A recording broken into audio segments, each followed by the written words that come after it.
चालू करतोय. ओके. एका मिनिट. सर्वांना नमस्कार.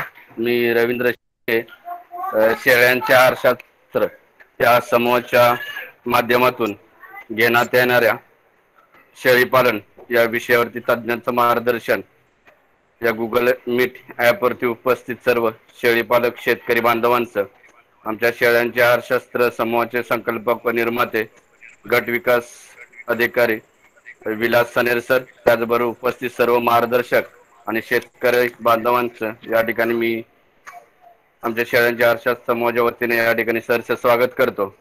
आज जे आपल्याला मार्गदर्शन म्हणून उपस्थित आहेत, जो विषय घेऊन तो आहे कर्डांची वजन वाढ.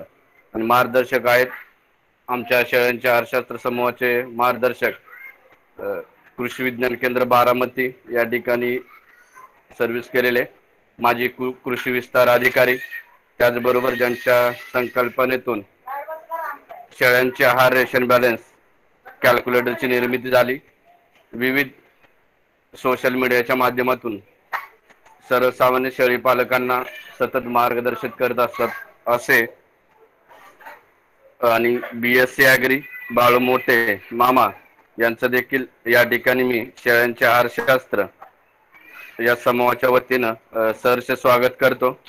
या ठिकाणी बरेच नवोदित शेळी पालन आज आपल्याला जॉईन झालेले आहेत.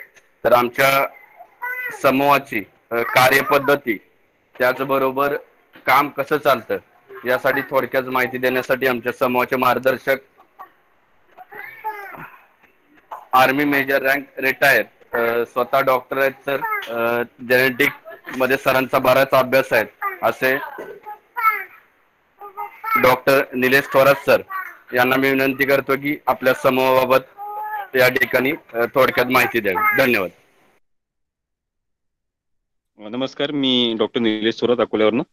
आहारशास्त्र शेळ्यांचे आहारशास्त्र या समूहाच्या वतीने मी सगळ्याच शेळी पालक मित्रांचं या मीटिंगला स्वागत करतो.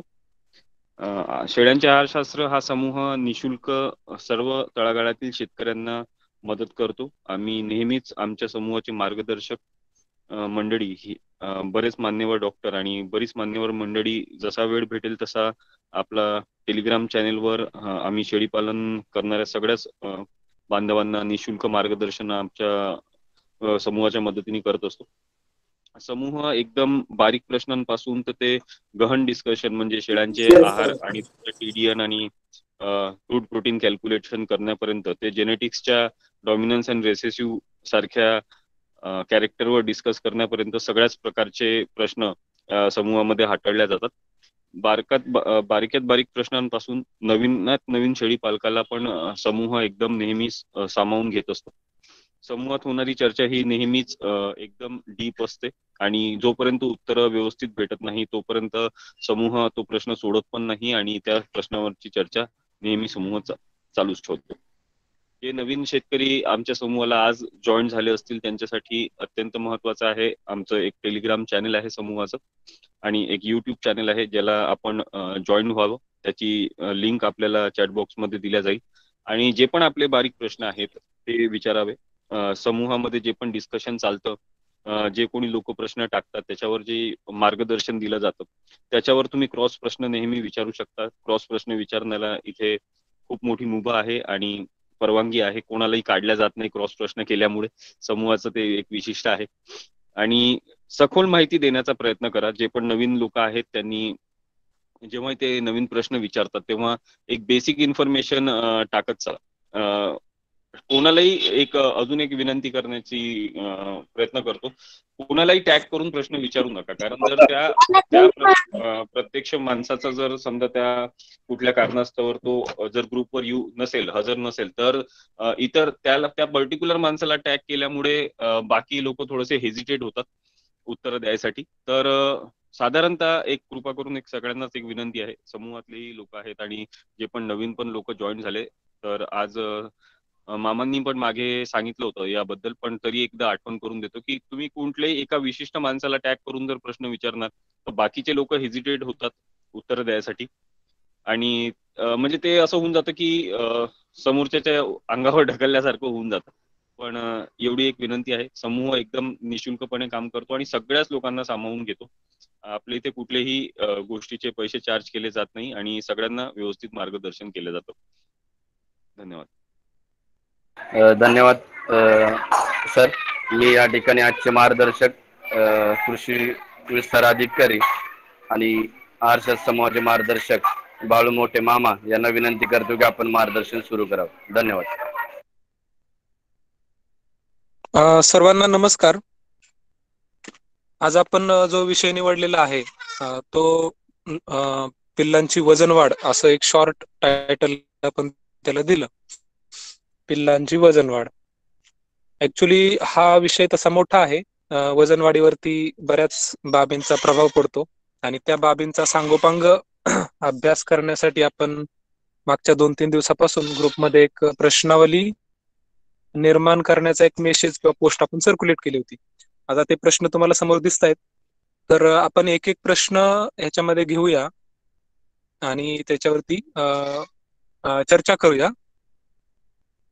याच्यातल्या सगळ्या प्रश्नांची उत्तर माझ्याकडे आहेत असा माझा कोणताही दावा नाही. काही प्रश्नांची उत्तर माझ्याकडे नाहीत, तर ती आपण ग्रुपमध्ये चर्चा करूया किंवा मग आपल्याला त्या विषयाचे जेव्हा केव्हा तज्ज्ञ मिळतील, व्याख्याते मिळतील, तेव्हा आपण ते प्रश्न त्या तज्ज्ञांकडून त्यांची उत्तर आपण प्राप्त करूया. पहिला प्रश्न असा आहे की वजन वाढ म्हणजे काय? नेमकं वजन वाढ कशाला म्हणायचं आणि ह्याच्यामध्ये वाढ म्हणजे काय? आता एक विज्ञानामध्ये एक डेफिनेशन आहे वाढची, इरिव्हर्सिबल चेंज असं त्याला म्हटलं जातं. आता आपल्याला ते थेरी जायचं नाही, थेरी बघायची नाही. वजन वाढ असा फॅक्टर आहे की जेव्हा पिल्लू निर्माण होतं, म्हणजे जेव्हा जन्म होतो पिल्लाचा, तेव्हा त्याची जी अनुवांशिक रचना असते की त्याच्या ठराविक वयापर्यंत त्याच्या शरीराचं मांस आणि हाडे ही वाढत राहतात. एक ठराविक बॉडी फ्रेम तयार होण्यापर्यंत त्याची मांस आणि हाडं किंवा त्याचे शरीराचे विविध भाग हे वाढत राहतात ठराविक त्याची बॉडी फ्रेम तयार होईपर्यंत. म्हणजे उदाहरणार्थ आता उस्मानाबादी शेळी आहे आणि तिचं वजन जर 35 ते 40 किलो असेल, तर ते 35 ते 40 किलो वजन घेण्यासाठी त्याच्या जेनेटिक्स मध्ये असे कोडिंग केलेलं असतं की ती वाढ कोणत्या वेगानं होईल,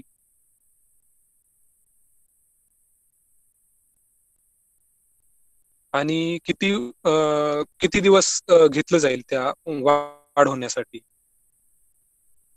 असं कोडिंग त्या गुणसूत्रामध्ये लिहून ठेवलेलं असतं निसर्गाने, आणि ते त्या पद्धतीनं त्याची वजन वाढ होत असते. शेळीच्या बाबतीत असं सांगितलं जातं की साधारणतः वयाच्या 3 वर्षापर्यंत त्याची वाढ सतत चालू असते. माणसाच्या बाबतीत आपण असं म्हणतो की वयाच्या 25 वर्षापर्यंत माणसाची वाढ होत असते आणि तिथून जी वाढ होते ती पोटाची वाढ होते, बाकीच्या दुसऱ्या कुठल्या गोष्टीची वाढ होत नाही. पोटाची वाढ होऊ शकते फक्त 25 नंतर माणसांच्या बाबतीत. शेळ्यांच्या बाबतीत कसं आहे की वयाच्या 3 वर्षापर्यंत त्याच्या शरीराची वाढ होते. आता माणसांच्या बाबतीत जर आपण बघितलं तर साधारणतः जो एक ठराविक वयाचा कालावधी असतो, किशोर वय आपण त्याला म्हणतो, किशोरवयीन मुलं, तर ह्या कालावधीमध्ये माणसाचं वय हे फास्ट वाढत असतं आणि एकदा किशोरवयीन त्याचं हे संपलं की मग ते त्याचा वाढीचा वेग हा कमी होत असतो, म्हणजे की नैसर्गिक आहे. तसं पिल्लांच्या बाबतीत जे आहे ते वयाची 12 महिने होईपर्यंत त्यांच्या वाढीचा वेग हा फास्ट असतो आणि त्याच्यानंतर तो नैसर्गिकरित्या कमी होतो. आता ह्याच्यामध्ये कसं आहे की हे एक जनरल स्टेटमेंट झालं, परंतु मिनिमम, मॅक्झिमम आणि ऍव्हरेज असे 3 फॅक्टर वाढीवरती काम करतात. आता मी तुम्हाला ते दाखवतो, तो फोटो मी ह्याच्यात घेतला. माणसांच्या मुलांच्या बाबतीत एक चार्ट आहे. माझी स्क्रीन दिसते ना सर ना? Hello hello Shelke sir, hello दिसतंय दिसतंय. हा दिसते मामा, दिसते मामा, दिसते दिसते दिसते. स्क्रीन दिसते का शेळके सर? दिसते. अशफाक सर, स्क्रीन दिसते का माझी? हॅलो हो सर. शेळके सर, हा मामा दिसते दिसतंय. मामा, शेळी दिसते. पालन चॅनल, हा दिसते, दिसते. दिसते. शेळी पालन चॅनलचा तुम्ही आ- ओपन केलाय आवाज ना, आणि तुमचा आवाज पण येतोय व्यवस्थित. हा आवाज वगैरे हा येत हा हा नसेल ना? मी सांगतो मामा, सांगतो. बहुतेक बहुतेक येतोय. लेट होते दिसतंय. वाटतं. लेट होते वाटतं. इथं लहान मुलांचा हा ग्राफ आहे, जो की आपल्याला दवाखान्यामध्ये मिळतो. जेव्हा आपल्याला मूल होतं तेव्हा आपण त्याचं जन्मता वजन रेकॉर्ड करतो आणि नंतर मग ठराविक दिवसानंतर त्याची वजन आपण इथं रेकॉर्ड केलेली असतात. तर हा एक स्टँडर्ड ग्राफ त्यांनी दिलेला आहे बघा. तर जन्मता वजन किती असायला पाहिजे त्या हिशोबाने हा स्टँडर्ड ग्राफ दिलेला आहे. हा जो ग्राफ आहे याच्यामध्ये दाखवले बघा. 4.5 किलो मिनिमम आणि 5.5 किलो मॅक्झिमम हे ज्या मोठ्या 2 काळ्या रेषा आहेत त्याच्यावरती दिसते. जे जन्मता म्हणजे जे साधारणतः पहिला महिना, दुसरा महिना, तिसरा आणि चौथ्या महिन्यामध्ये त्याचं वजन, म्हणजे त्या बाळाचं वजन हे 4.5 किलो मिनिमम आणि 5.5 किलो मॅक्झिमम असायला पाहिजे, असं आपल्याला इथे मामा दिसते. माझा आवाज येतोय का आणि तुम्हाला? जन्मता वजन हे साधारणतः 2 किलो. मामा, तुम्ही तो ग्रॅफ दाखवताय तो दिसत हो नाही येतोय मामा. येतोय. तुमचा तो आता दाखवताय लहान मुलाचा ग्रॅफ, तो दिसत नाही. फक्त शेळी पालन चॅनलचा तुमचा तो व्ह्यू दिसतोय. तो बहुतेक तुम्ही शेअर केलेला नसावा असं वाटतं.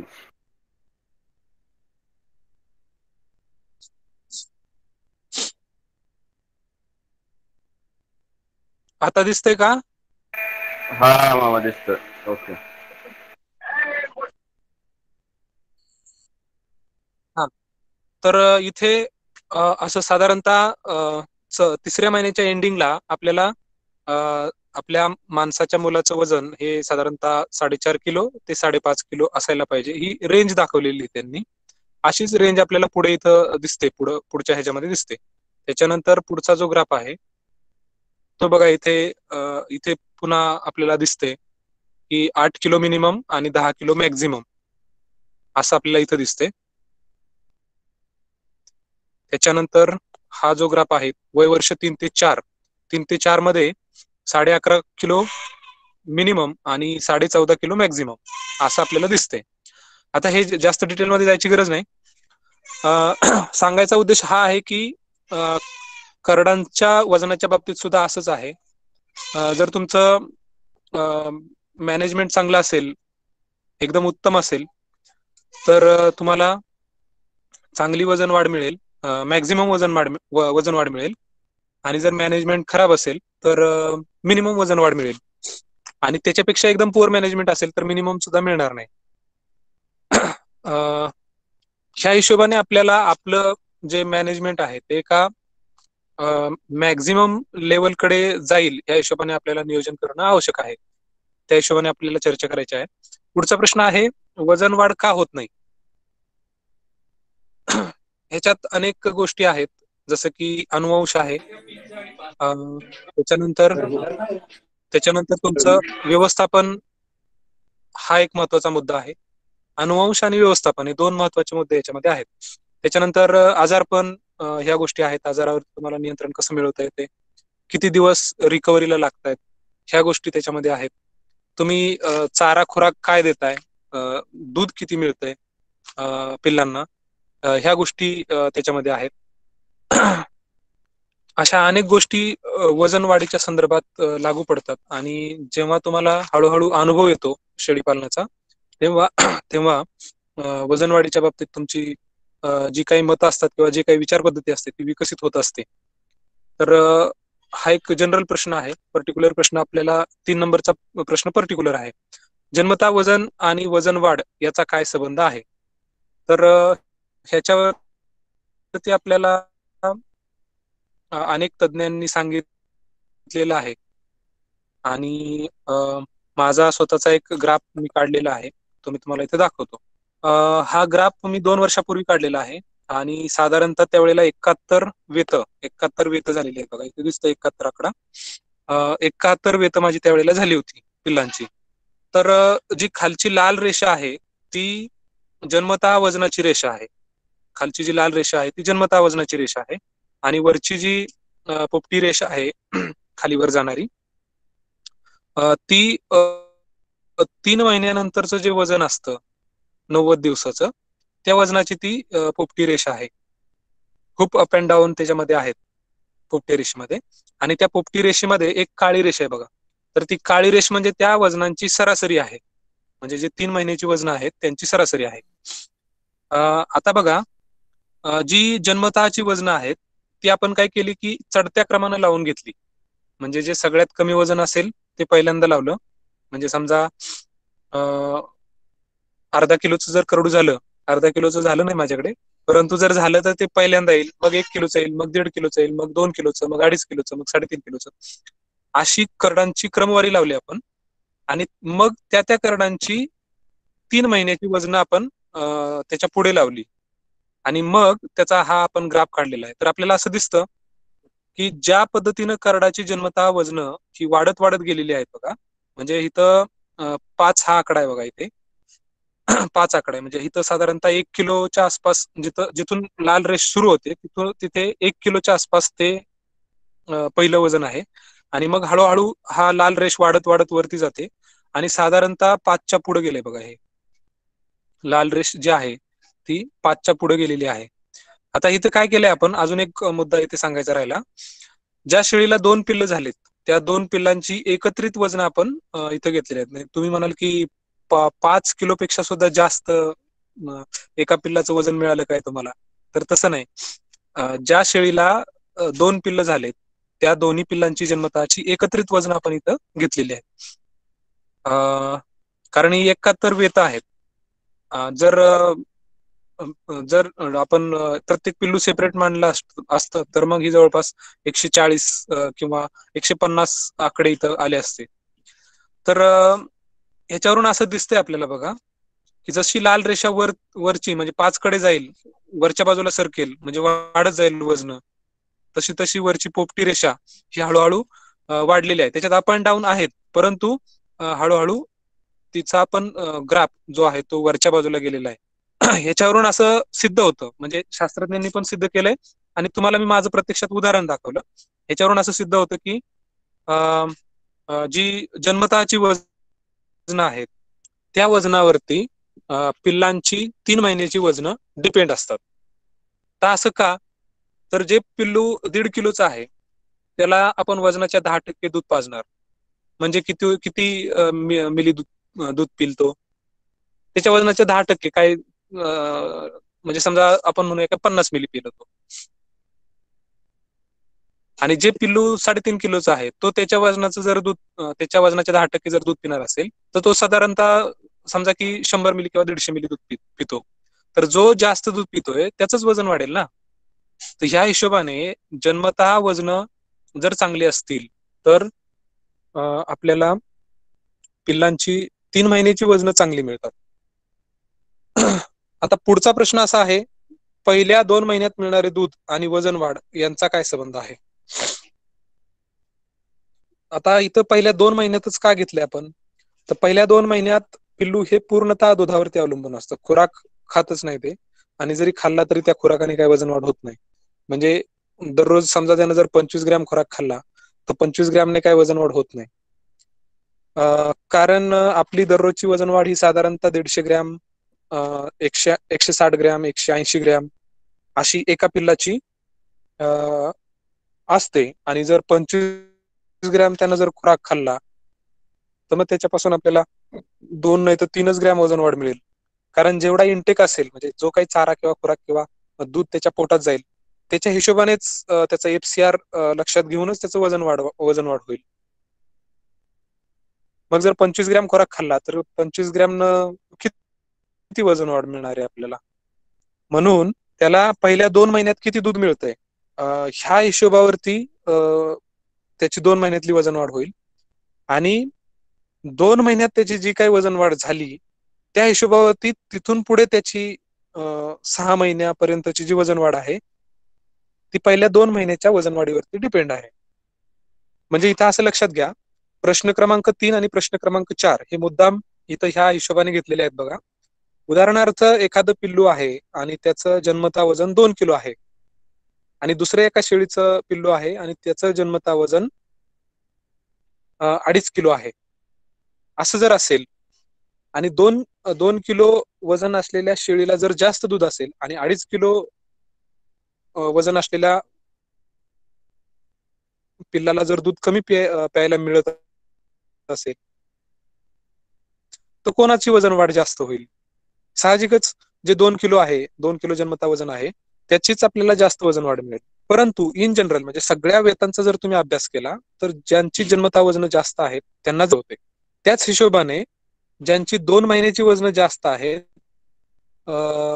त्यांचीच वजन पुढच्या 6 महिन्यापर्यंत तुम्हाला फास्ट जास्त आणि चांगली मिळणार आहेत.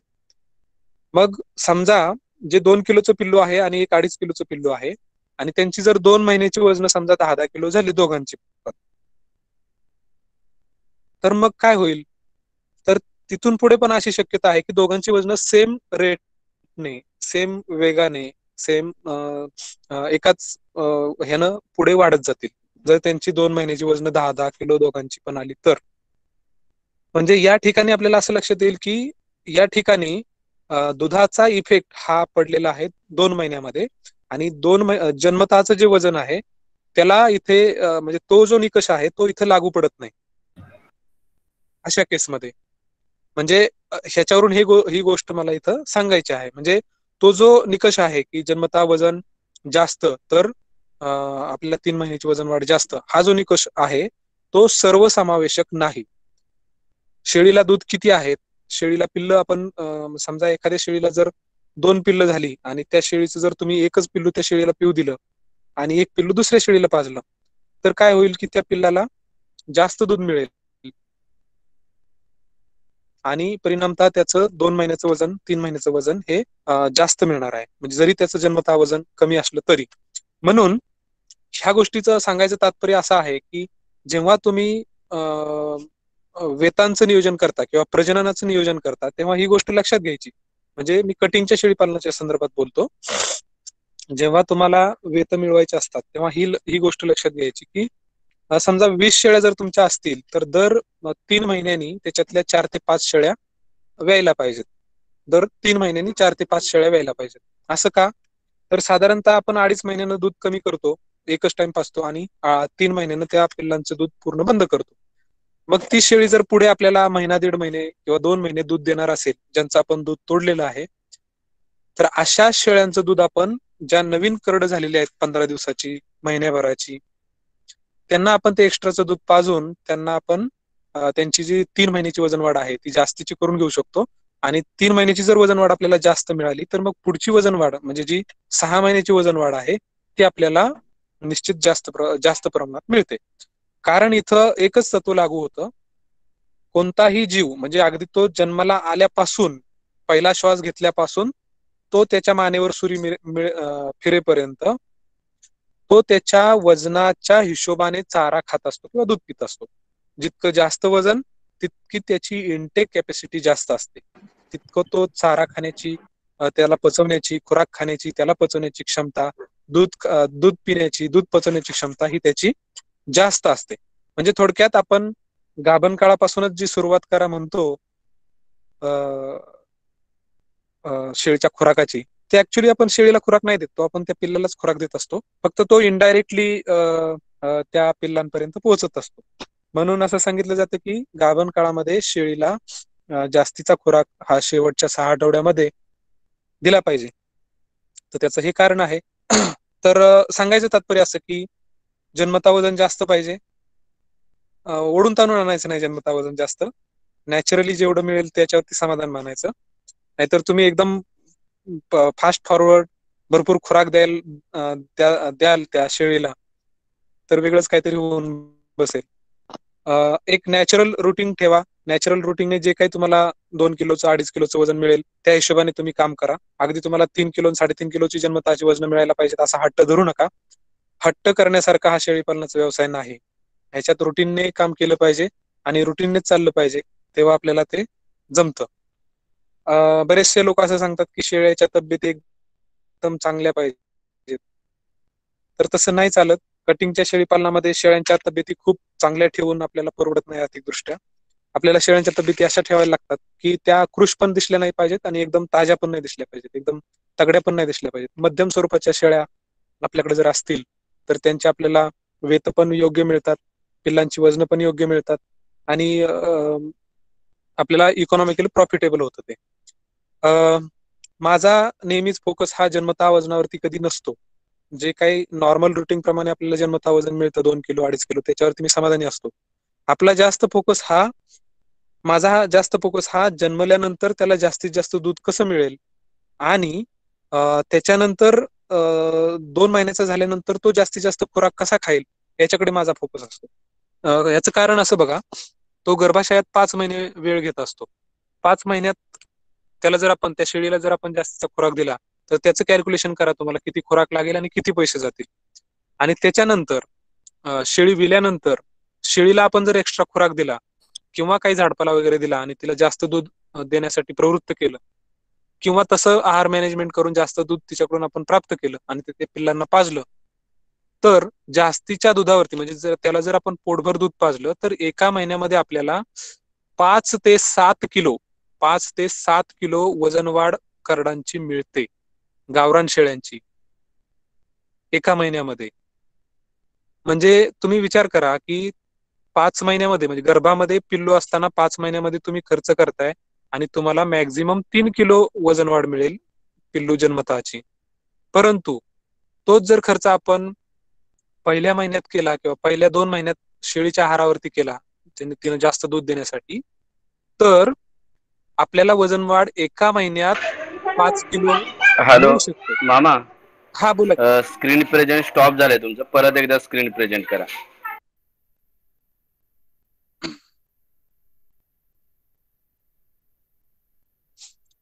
तर हा एक म्हणजे लॉजिकनं आपल्याला काम केलं पाहिजे.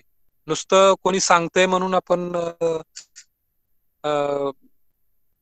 शेळी गाभण राहिली की जास्त खुराक द्यायला चालू करणं बरोबर नाही.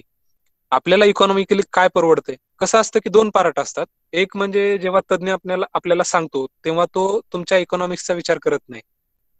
जे शेळीला योग्य आहे तेवढंच तो सांगणार, तेच सांगणार. जे बेस्ट शेळीसाठी जे बेस्ट असेल तज्ञ तुम्हाला तेच सांगेल आणि त्यांचं ते बरोबर आहे. म्हणजे शेळीला जे काय बेस्ट असेल तेच तज्ञांनी सांगितलं पाहिजे, ते सांगणार.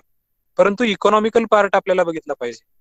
आपण शेळीपालक म्हणून आपण आपला इकॉनॉमिकल पार्ट बघितला पाहिजे. म्हणजे तज्ञ जर तुमच्या फार्मवर म्हणजे माझ्या फार्मवरती जर आले कोणी तज्ञ, तर मला म्हणतील काय शेळ्या आहे त्या, एवढं लोकांना मार्गदर्शन, काय म्हणतो दिव्याखाली अंधार वगैरे, अशा प्रकारचं ते आपल्याला म्हणजे म्हणतील.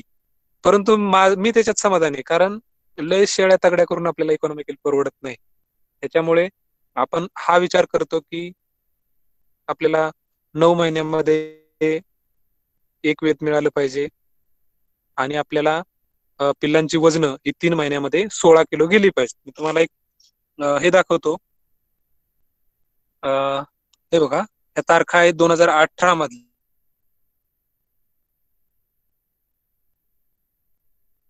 6 शेळ्यांच्या पिल्लांची मी इथं वजन घेतलेली आहेत. शेळीचं वजन चार्ट दिसतोय का तुम्हाला? हा दिसतोय मामा, दिसतोय. हा, तर इथे आता हे बाकीचं सगळं बघत नाही बसलं तरी चालेल. जन्मता वजन दिसते बघा 3.5, 2.5, 3, 3, 2, 2.5, 3 आणि इथं कोणाचं 4 आहे. 37 नंबरच्या शेळीचं 4 किलो जन्मता वजन मिळालं. पिल्लांचे 3 महिन्याची वजन बघा, 20 किलो, 13.5 किलो, 16.5, 15, 16, 15.5, 17.5, 15 आणि 18.5. आणि सरासरी जर आपण काढली तर सरासरी इथं खाली आहे बघा 16.291. हा आपण चॅनलवरती शेअर केलेला आहे, व्हॉट्सअपवरती शेअर केलेला चार्ट आहे. 16.291 किलो आपल्याला सरासरी वजनवाढ मिळालेली आहे. आणि मला नेहमी मिळते. जेव्हा आपल्याला मागचा ओला दुष्काळ पडला होता तेव्हा माझी सरासरी 10.5 किलो आली होती 3 महिन्याची. आणि ते मी ग्रुपवरती पण सांगितलं होतं, कारण शेळ्या सगळ्या ट्रेसमध्ये गेल्या होत्या. तर बऱ्यापैकी मला 16.5 किलोचं ॲव्हरेज हे साधारणतः प्रत्येक वेतामध्ये, प्रत्येक बॅचमध्ये मिळत आलेलं आहे. याचा अर्थ आपल्या शेळ्या जरी खराब वाटत असल्या तरी आपलं रुटीन मात्र व्यवस्थित चाललेलं आहे. म्हणजे इकॉनॉमिकल बॅलन्स आणि तुमचं शेळ्यांची पिल्लांची वजन वाढ ही व्यवस्थित चाललेली आहे, ह्या चार्टवरून तुम्हाला लक्षात येईल. मी हे सांगत होतो प्रश्न क्रमांक 4 वरती, की आपल्याला हे काम करायचंय की शेळीला जास्तीत जास्त दूध आलं पाहिजे. त्याच्यासाठी तिचं आहार व्यवस्थापन, रेशन बॅलन्सिंग केलं पाहिजे आणि पहिल्या 2 महिन्यामध्ये पिल्लाला जास्तीत जास्त दूध पाजलं पाहिजे. आता 2 महिन्यानंतर 2 महिनेच का? तर 2 महिन्यानंतर ते पिल्लू जवळपास 50 ते 100 ग्रॅम खुराक खायला लागतं. 2 महिन्यानंतर. 2 महिन्यानंतर म्हणतोय मी, 50 ते 100 ग्रॅम खुराक हे ते खात असतं. मग अशा वेळेला दूध जरी कमी झालं आणि आपल्याला असं तसं त्याला खुराकावरती शिफ्ट करायचं असतं, त्याच्यामुळे त्यानं दूध कमी पिलं पाहिजे. म्हणजे त्याला कमी दूध मिळालं पाहिजे आणि तो जास्तीत जास्त त्यानं खुराक खाल्ला पाहिजे. मग जितका जास्त खुराक तो खाईल तितकी त्याची वजन वाढ ही आपल्याला मिळणार आहे. म्हणून आपण 2 महिन्याचं घेतो. 2 महिन्यापर्यंत आपल्याला त्याला भरपूर दूध पाजायचंय. याच्यासाठी 2 गोष्टी करायच्यात आपल्याला. 2 गोष्टी कुठल्या करायच्यात? दूध जास्त मिळण्यासाठी. एक म्हणजे ज्या शेळीला पिल्लू झाले त्या शेळीला विल्यानंतर 2 महिने तिला जास्तीचा खुराक द्यायचा आहे. नुसता खुराक नाही, तर तिला चारा पण पौष्टिक द्यायचा आहे आणि जास्तीचा खुराक पण द्यायचा आहे. ऍक्च्युली ते रेशन बॅलन्सिंग करून जर दिलं तर ते जास्त चांगलं होईल. म्हणजे तुम्हाला नक्की कळेल की किती खुराक दिला म्हणजे तिचं व्यवस्थित आपल्याला जास्तीत जास्त दूध मिळवता येईल. हा पहिला पॉइंट. आणि दुसरा पॉइंट असा की वेताचं नियोजन अशा पद्धतीनं करायचं की दुसऱ्या शेळीचं दूध हे पहिल्या 2 महिन्याच्या रेंज मधल्या पिल्लाला आपल्याला एक्स्ट्राचं दुसऱ्या शेळ्यांचं दूध पाजता यायला पाहिजे. हा हिशोब आपल्याला ह्याच्यामध्ये करायचा असतो. म्हणजे वेताचं नियोजन आणि शेळीचा रेशन बॅलन्स हे आपण जर केलं तर आपल्याला चांगल्या प्रकारे वजन वाढ मिळते पहिल्या 2 महिन्यातली. आणि तिथून म्हणजे पहिल्या 2 महिन्याचं वजन वाढ झाली की तिथून पुढची वजन वाढ ही पूर्णपणे आपल्या हातात असते, शेळीवरती नसते. तिथून पुढे आपल्याला खुराकावरती वजन वाढ मिळवायची असते. प्रश्न क्रमांक 4 रिपीट झालाय आकडा. पहिल्या 3 महिन्याची वजन वाढ आणि पुढील 3 महिन्याची वजन वाढ याचा एकमेकांशी काय संबंध आहे? तर साहजिक आहे, जे पिल्लू पहिल्या 3 महिन्यात 8 किलो झाले आणि जे पिल्लू पहिल्या 3 महिन्यात 16 किलो झाले, तर तर दोघांचा वजनातली डिफरन्स हा 6व्या महिन्यात जेव्हा तुम्ही वजन करणार तर 8 किलो झालेलं पिल्लू हे जास्तीत जास्त तुमचं 17 ते 18 किलोचं होईल 6व्या महिन्यात. आणि जे पिल्लू पहिल्या 3 महिन्यात 16 किलो झाले ते पिल्लू 6व्या महिन्यात हे साधारणतः 30 किलो पर्यंत जाईल. साहजिक आहे, म्हणजे त्याचा 3 महिन्याचं जे काही वजन त्याचं मिळणार आहे आपल्याला, कारण 3 महिन्याला आपल्याला दूध बंद करायचंय. 3 महिने झाले की त्या दिवशी आपल्याला दूध बंद करायचं म्हणजे बंद करायचंच. इथे अजिबात नो नो एक्सक्यूज. तिथे दूध बंद करायचं आहे 3 महिने. मग त्याचं वजन 8 किलो असू दे नाही तर 5 किलो असू दे, त्याचं दूध बंद करायचं आणि तिथून पुढे त्याला खुराकावरती मेंटेन करायचं. कारण तिथं जर तुम्ही दूध नाही बंद केलं तर मग तुम्हाला पुढचं वेताचं नियोजन करणं मुश्किल होऊन जातं. पुन्हा मग तिकडून लॉस आपल्याला पिल्लांची संख्या आपल्याला कमी मिळते आणि तिकडून लॉस व्हायला सुरुवात होते. तो लॉस आपल्या लवकर लक्षात येत नाही, कारण तो इनडायरेक्ट लॉस असतो आणि वजन वाढ कमी मिळणे हा डायरेक्ट लॉस असतो. तर शेळीपालनाचा विचार करताना असा आउट ऑफ बॉक्स थिंकिंग करून विचार करणं गरजेचं असतं की इनडायरेक्ट लॉस आपल्याला कोणकोणत्या कारणाने होतोय आणि डायरेक्ट लॉस हा आपल्याला कुठल्या कारणाने होतोय, असा एक विचार हा आपण केला पाहिजे. तर साहजिक गोष्ट आहे की जे पिल्लू 3 महिन्यात 16 किलो झाले तो जास्त खुराक खाईल. जे पिल्लू 3 महिन्यात कमी वजनाचे झाले म्हणजे 8 किलो, 10 किलो, 12 किलो, तर तो तुलनेनं कमी खुराक खाणार आहे. कमी खुराक खाल्ला की कमी वजन मिळणार, जास्त खुराक खाल्ला की जास्त वजन वाढ मिळणार. 5वा प्रश्न असा आहे, कोणकोणत्या वेळी पिल्लांची वजने करावीत व त्यावरून काय अनुमान काढावे? जर तुम्ही तज्ञांचं ऐकलं तर तज्ञ असे सांगतील की तुम्ही दर महिन्याला पिल्लांची वजनं घ्या, किंवा काही लोक असं सांगतात की दर 8 दिवसाला पिल्लांची वजनं घ्या. प्रॅक्टिकली दर 8 दिवसाला घेणं तर अजिबात शक्य नाही. आणि अजून थोडं प्रॅक्टिकली जर विचार केला तर दर महिन्याला पिल्लांची वजन घेणं सुद्धा शक्य नसतं. माझं स्वतःचं मत असं आहे की जन्मतः वजन घ्या आणि थेट 3 महिन्यानंतर पिल्लाचं वजन घ्यायचं. हा, परंतु तुम्ही दररोज दररोज पिल्लू उचलून बघायचं. म्हणजे तुम्ही दररोज वजन करताय, फक्त ते मॅन्युअली करताय, म्हणजे तुमच्या हाताने वजन करताय. म्हणजे दररोज वजन आपल्याकडून होत असतं. परंतु काट्यावर चढवण्यासाठी आपल्याला त्याला 3रा महिनाच घ्यायचा. दररोज का घ्यायचं? जिथं तुम्ही पिल्ल कोंडताय, हे मी मागच्या वेळेला पण सांगितलं होतं. ज्या ठिकाणी तुम्ही पिल्ल ठेवता शेळीपासून दूर, तिथून पिल्लू ते सोडायचं नाही, त्यानं पळत जाऊन शेळीकडे नाही गेलं पाहिजे. तिथून पिल्लू ते उचलून तुम्ही शेळीला नेऊन सोडवायचं. आणि मामा स्क्रीन शेळीचं शेअर पाजून झाल्याच्या नंतर मामा स्क्रीन शेअर नाही आता सध्या. स्क्रीन दिसत नाही मामा. आले आले आले. आज नेटवर्कला प्रॉब्लेम, बर. म्हणजे गुगल मीटला काहीतरी प्रॉब्लेम दिसतो. लोकसंख्या चांगली झाली आपली, 92 लोक जॉईन झालेत. हा हा हा. हा, तर काय सांगत होतो मी? पिल्लू उचलून शेळीपर्यंत पोहोचवायचं आणि शेळीला पाजून झाल्यानंतर आपण परत उचलून त्याला तिकडे खेळायला नेऊन सोडायचं. ह्याच्यामध्ये काय करतो की आपण इनडायरेक्टली वजन त्याचं हाताने करत असतो. आपल्या हाताला दररोज जाणवतं की पिल्लू फुगले का नाही, म्हणजे दूध पिऊन फुगले का नाही, किंवा त्याचं पोट भरले का नाही, हे आपल्याला नकळत आपल्याला म्हणजे त्याला काय म्हणतो आपण, जो 6th सेन्स जो असतो, 6वा सेन्स, ते आपल्याला नकळत कळत असतं. आपल्याला त्याचे काही विशिष्ट रेकॉर्डिंग वगैरे ठेवायची गरज नसते. ते नकळत आपल्याला कळत जातं, म्हणजे प्रॅक्टिसनं. तर 3 महिन्याला जर वजन तुम्ही केलं तर ते बेस्ट राहतं.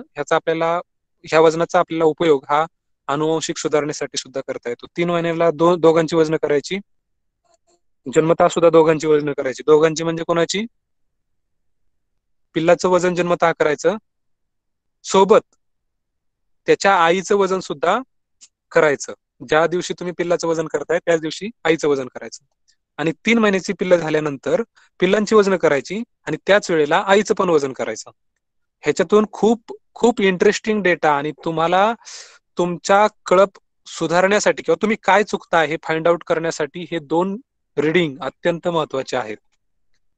तुमचा कळप जर व्यवस्थित चालव, आणि ह्याच्यावरून तुम्हाला हे पण समजतं की तुमचं जे रेशन बॅलन्सिंग तुम्ही करताय, हे रेशन बॅलन्सिंग लागू पडतंय का नाही पडत, हे सुद्धा ह्या 2 रिडिंग वरून, 2 वजनाच्या नोंदीवरून तुम्हाला अत्यंत अचूकपणे सांगता येतं.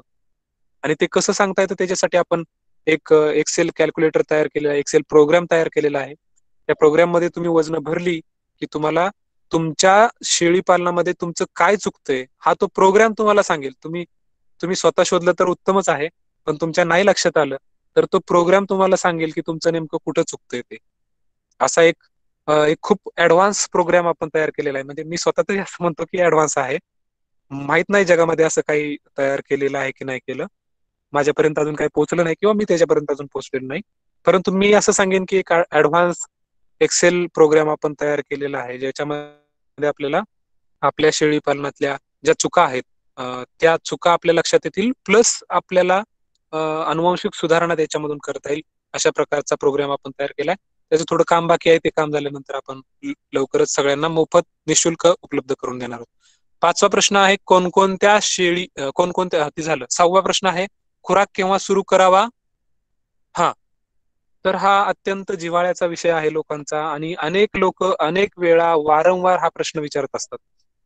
तर साधारणतः 45व्या दिवशी त्या पिल्लाचं रुमेन हे फंक्शनल व्हायला सुरू होतं. फंक्शनल म्हणजे त्याचं कार्य जे आहे ते सुरू होतं, असं एक साधारणतः मत आहे. एक्झॅक्ट 45व्या दिवशी त्याचं उद्घाटन होतं असं अजिबात नाही. तर 30व्या दिवसापासूनच ते पिल्लू, किंवा अगदी 15व्या दिवसापासूनच ते पिल्लू एखादा झाडाचा पाला, मेथी घासाचा पाला चघळायला सुरुवात करत असतं, किंवा गव्हाचा दाणा एखादा खात असतं. परंतु सर्वसाधारणपणे 30व्या दिवसापासून आपण त्याला, माझ्याकडे तर तसं अजिबात हे नाही, बंधन नाही.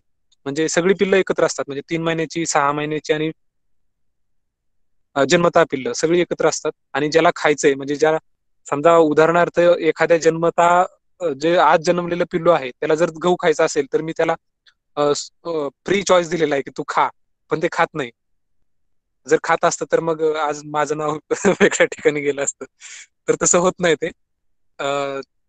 साधारणतः 30व्या दिवशी त्याच्या आसपास मागं पुढं पिल्ल गहू खायला चालू करतात, पेंड खायला म्हणजे शेंगदाणा पेंड खायला चालू करतात, तर त्यांना फ्री चॉईस द्यायचा, तुम्हाला जेव्हा खायचंय तेव्हा खा, आमचं काही बंधन तुमच्यावरती नाही.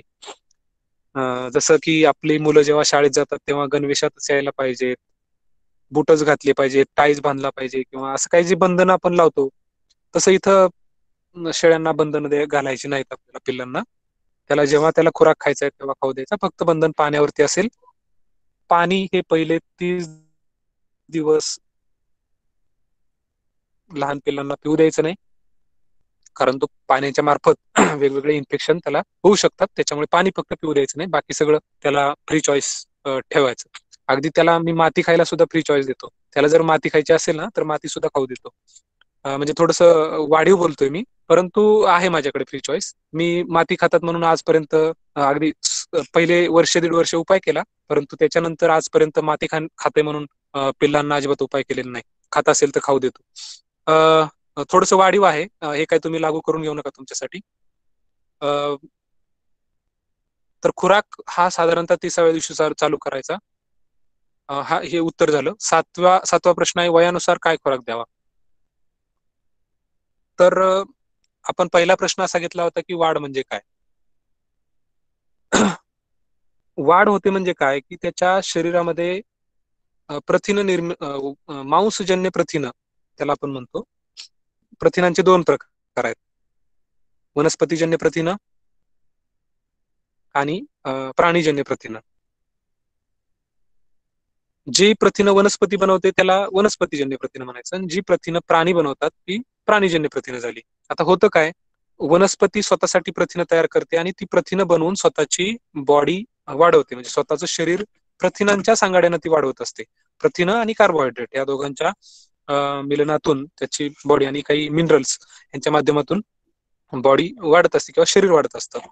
हीच प्रथिन आणि बाकीचे मिनरल्स वगैरे शेळ्या किंवा पिल्ल खाऊन ते स्वतःचे म्हणजे वनस्पतीजन्य प्रथिनाचं रूपांतर ते प्राणीजन्य प्रथिनामध्ये करतात आणि त्याच्यातून त्यांच्या शरीराची वाढ होत असते. म्हणजे प्रथिनांचं अक्युम्युलेशन त्यांच्या बॉडीमध्ये होत असतं.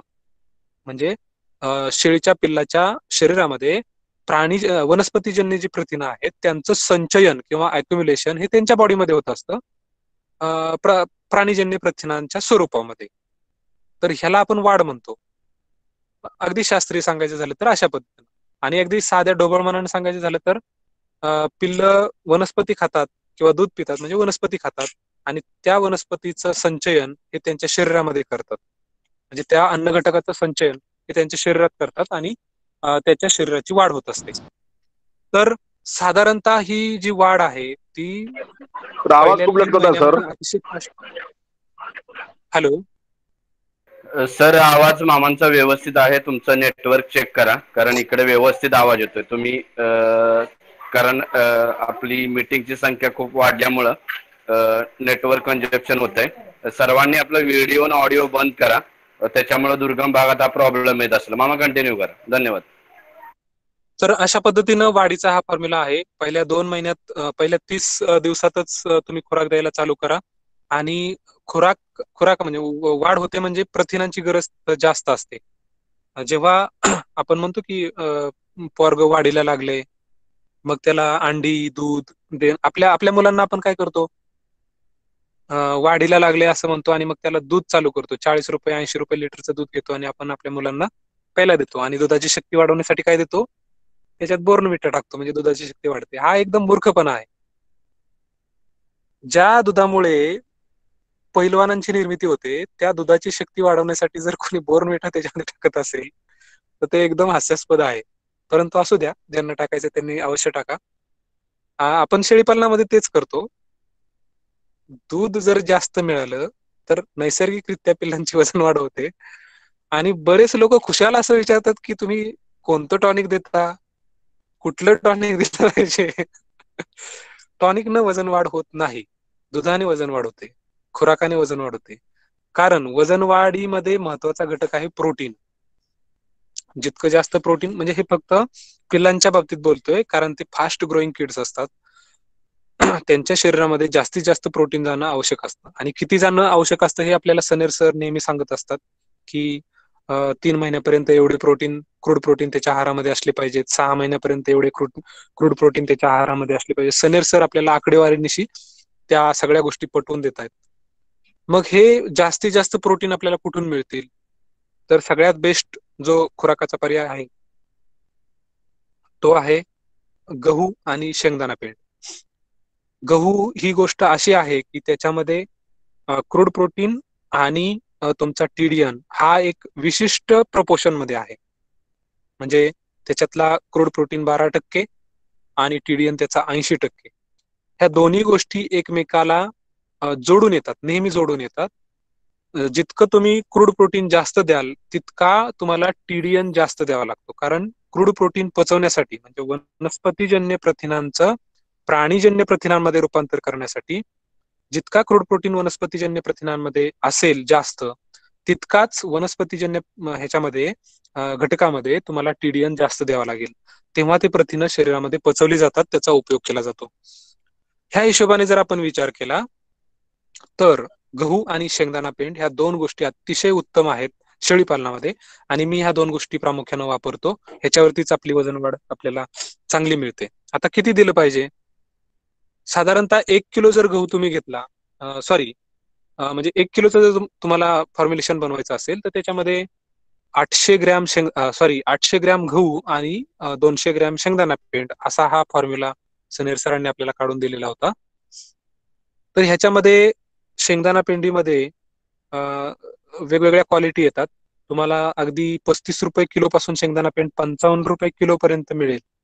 तर तिच्या क्वालिटीनुसार म्हणजे त्याच्यात किती भेसळ आहे शेंगदाणा पेंडीमध्ये आणि त्याच्यामध्ये फॅटचं प्रमाण किंवा तेलाचं प्रमाण किती आहे ह्याच्यावरती त्याची क्वालिटी शेंगदाणा पेंडीची ठरत असते. आणि रेशनचं आपलं गव्हाचं तर काय तुम्हाला माहित आहे कुठून मिळवायचा आहे तो. शेंगदाणा पेंडीच्या बाबतीत मात्र तुम्ही पर्टिक्युलर राहा, चांगल्या दर्जाची शेंगदाणा पेंड घ्या आणि चांगल्या दर्जाची जर असेल तर तुम्ही हा फॉर्म्युला वापरा. 800 ग्रॅम गहू आणि 200 ग्रॅम शेंगदाणा पेंड ह्या हिशोबाने देऊन तुम्हाला चांगल्या प्रकारची वजन वाढ मिळते. हे झालं खुराक केव्हा सुरू करायचा, वयानुसार कुठला खुराक द्यायचा. तर साधारणतः 3 महिन्यापर्यंत तुम्ही शेंगदाणा पेंड आणि गहू हा खुराक चालू ठेवा. 3 महिन्यानंतर आपल्याला परवडत नाही शेंगदाणा पेंड द्यायला जास्तीची, मग त्यावेळेला आपल्याला थोडस जास्त दुसरा खुराक म्हणजे हरभऱ्याची चुनी, त्याच्यानंतर तुमचं तुरीची चुनी हे थोडं वाढवायला त्याच्यामध्ये चालू करायचं. आणि 3 महिन्यापासून आपल्याला त्याच्यात मिनरल मिक्सचर ऍड करायचं. गव्हाचा भुसा, हरभऱ्याची चुनी, तुरीची चुनी आणि तुमचा गहू आणि शेंगदाणा पेंड असं कॉम्बिनेशन तुम्ही देऊ शकता. त्याच्यासाठी आपल्याला किती द्यायचं हे ठरवण्यासाठी रेशन बॅलन्सिंग करून कोणाचा ऑडिओ चालू आहे त्यांनी बंद करावा कृपया, तर ते आपण देऊ शकतो. 8वा प्रश्न असा आहे की चारा केव्हा, किती व कोणता द्यावा. हा एक महत्वाचा प्रश्न आहे. माझं स्वतःचं वैयक्तिक मत असं आहे की पहिल्या 6 महिन्यापर्यंत, बघा मी बोलतोय ते अतिशय जाणीवपूर्वक बोलतोय, पहिल्या 6 महिन्यापर्यंत बंदिस्त शेळी पालनामध्ये चाऱ्यावरती वजन वाढ होत नाही. चारा खाऊ घालून लहान पिल्लांची वजन वाढ होत नाही. केवळ मेंटेनन्स होतो चाऱ्यामधून. मेंटेनन्स म्हणजे समजा जे पिल्लू समजा 15 किलोचा आहे आणि त्याला जर तुम्ही अजिबात खुराक दिला आणि नुसता चारा दिला तर बंदिस्त शेळी पालनामध्ये तो 2 महिन्यांनी फक्त 15 किलो राहील. म्हणजे फक्त त्याचं मेंटेनन्स होईल, त्याची 15 16 किलो होणार नाही. आता हे थोडंसं मोगम आहे, परंतु साधारणतः अशाच पद्धतीने तुम्हाला तुम्ही जर प्रत्यक्षात असं केलं तर तुम्हाला असंच दिसेल. म्हणजे त्याची वजन वाढ होत नाही. काही वेळेला तर वजन त्याचे डाऊन होतात नुसत्या चाऱ्यावरती जर तुम्ही पिल्लू ठेवलं तर. याचा अर्थ असा नाही की तुम्ही चारा द्यायचा नाही, चारा द्यायचा त्यांना. चारा याच्यासाठी द्यायचा की त्याच्या पोटामध्ये रफेचेस गेले पाहिजेत. कारण आपण सगळी वजन वाढ ही खुराकावरती आपली सगळी भिस्त असते आणि खुराक पचवण्यासाठी आपल्याला त्या पिल्लाच्या पोटामध्ये फायबर्स जाणे किंवा रफेजेस जाणे हे अत्यंत महत्वाचं असतं. जर त्याच्या पोटामध्ये पुरेसे रफेजेस गेले नाहीत, पुरेसे फायबर त्याच्या पोटामध्ये गेले नाहीत, तर दुसऱ्या दिवसापासून तो खुराक कमी खायला सुरुवात करणार. त्यांचं अत्यंत मोजून मापून असतं पिल्लांचं, म्हणजे ते स्वतःच मोजून मापून खात असतात. जर त्यांना फायबर कमी मिळत असतील चाऱ्यातून तर ते खुराक ऑटोमॅटिकली कमी खातात दुसऱ्या दिवसापासून किंवा तिसऱ्या दिवसापासून. जर तुम्हाला असं वाटत असेल की पिल्लांनी जास्त खुराक खायला पाहिजे तर चांगल्या क्वालिटीचा रफेजेस किंवा चांगल्या क्वालिटीचा काय म्हणू आपण त्याला फायबर्स त्यांच्या आहारामध्ये जातील असा चांगला चारा, त्याच्यामध्ये मेथी घास आला, त्याच्यामध्ये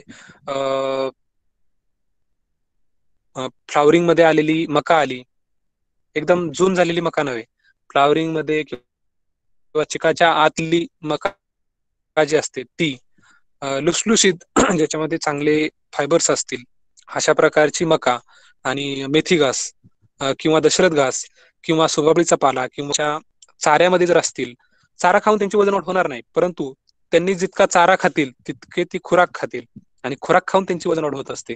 म्हणून खुराक पचवण्यासाठी आपल्याला चारा द्यायचा. उलट सांगतोय मी, आपल्याला शेळी पालनामध्ये कसं असतं की चाऱ्यातून जे कमी पडतं ते आपल्याला खुराकातून द्यायचं असतं, म्हणजे मोठ्या शेळ्यांसाठी. परंतु पिल्लांच्या बाबतीत उलट आहे, खुराक पचवण्यासाठी आपल्याला त्यांना चारा द्यायचा आहे.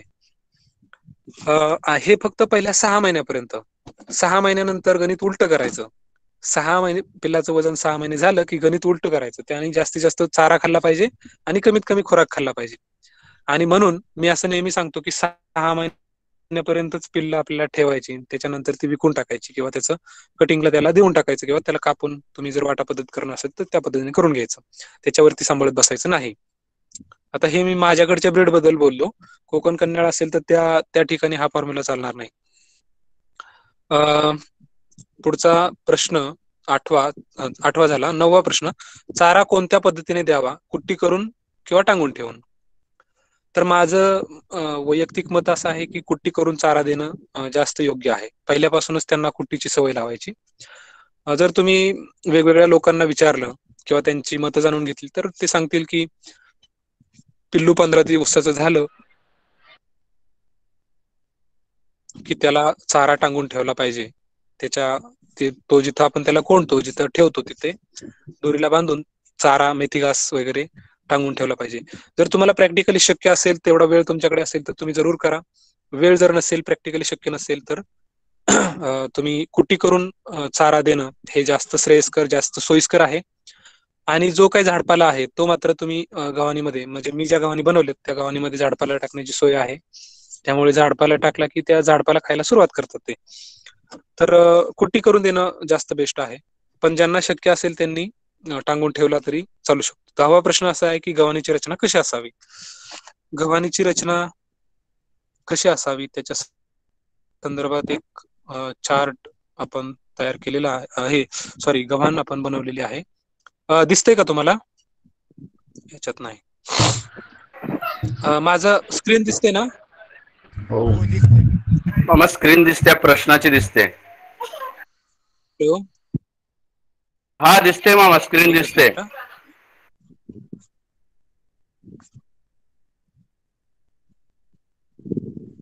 गव्हाणीचा फोटो दाखवतो मी. कुठे गेलो रे? हा, हे पहा. तर अशा पद्धतीचं याचं आपण PDF बनवून पण आपल्या ग्रुपवरती शेअर केलेलं आहे की ही गव्हाण कशा पद्धतीने बनवली पाहिजे आणि ह्याचा काय उपयोग होतो. तर तुम्ही तुमच्यापैकी, म्हणजे जे आता ऐकतायत त्यांच्यापैकी कोणी माझ्या गोठ्यावरती कधी या आणि माझ्या गोठ्यामध्ये लेंड्या दाखवायच्या, ह्या गव्हाणीमध्ये लेंडी दाखवायची, पिल्लांची लेंडी दाखवायची आणि माझ्याकडून 100 रुपयाचं बक्षीस घेऊन जायचं. असं मी सांगतो तुम्हाला. तर अजिबात लेंडी पडत नाही. आणि दुसरी गोष्ट, ह्याच्यामध्ये आपल्याला खुराक टाकता येतो, चारा टाकता येतो आणि तुमचं सुबाबळीचा म्हणजे झाडपाला जो आहे तो सुद्धा आपल्याला याच्यामध्ये टाकता येतो. तर अतिशय शास्त्रशुद्ध पद्धतीनं ही माझ्या डोक्यातली संकल्पना आहे गव्हाणीची आणि ती आपण बनवलेली आहे. ती कशी बनवायची त्याचं एक डिटेल PDF आपण तयार केलेलं आहे. ते मोफत उपलब्ध आहे.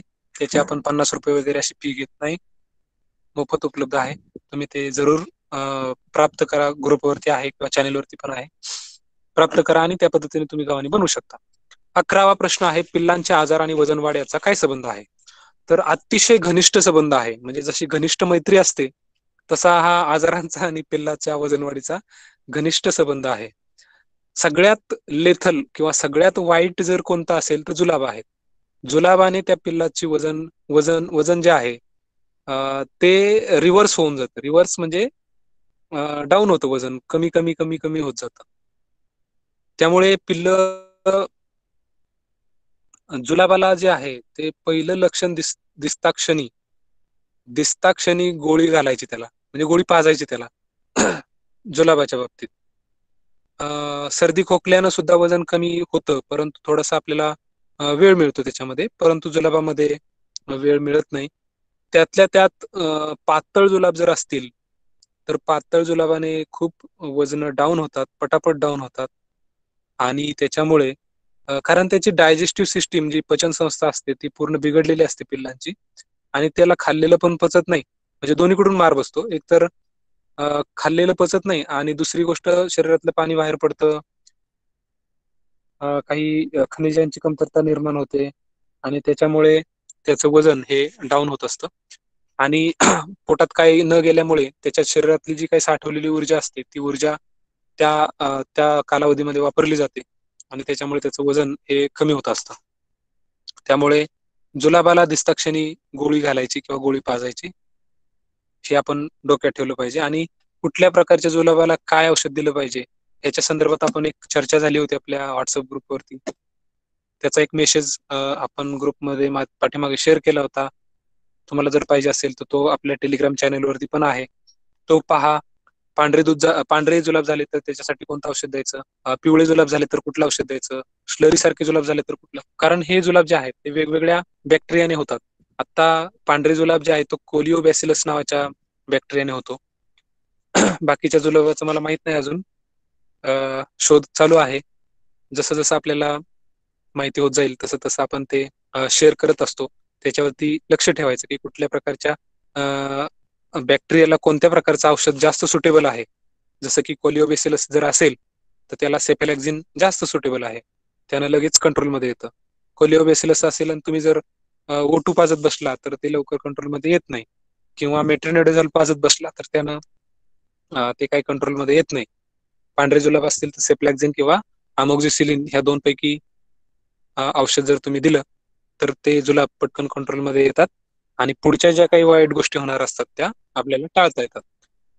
त्याचबरोबर स्लरी सारखे जुलाब किंवा पातळ पिचकारी सारखे जुलाब ह्या गोष्टींसाठी सुद्धा आपण वेगवेगळी औषधं सजेस्ट केलेली आहेत. ती आता अर्थात आपल्या अनुभवाच्या आधारे सजेस्ट केलेली आहेत. ती काही आपल्याला शास्त्रीय पद्धतीनं किंवा जो काही ड्रग रेजिस्टन्सी किंवा ससेप्टिबिलिटी ह्या गोष्टी प्रयोगशाळेमध्ये तपासणी करून आपण त्या पाहिलेल्या आहेत असं अजिबात नाही. एक मी जे वेगवेगळे प्रयोग केले त्या प्रयोगामध्ये ज्या औषधाचा आपल्याला ज्या प्रकारच्या जुलाबावरती रिझल्ट आला ती औषधं आपण त्या मेसेजमध्ये टाकलेली आहेत, आणि त्या पद्धतीनं ते आपण दिले तर, किंवा मी सजेस्ट पण करतो लोकांना की ही द्या, ह्या औषधामुळे तुम्हाला फरक पडेल. उदाहरणार्थ स्लरी सारखे जुलाब असतील तर आपण सेपमॅक्स नावाची गोळी, माणसांची गोळी द्यायला सांगतो, किंवा त्यानं जर नाही थांबले तर मग नॉर्फ्लॉक्स्टिझेड आणि सेपमॅक्स एकत्र द्यायला सांगतो.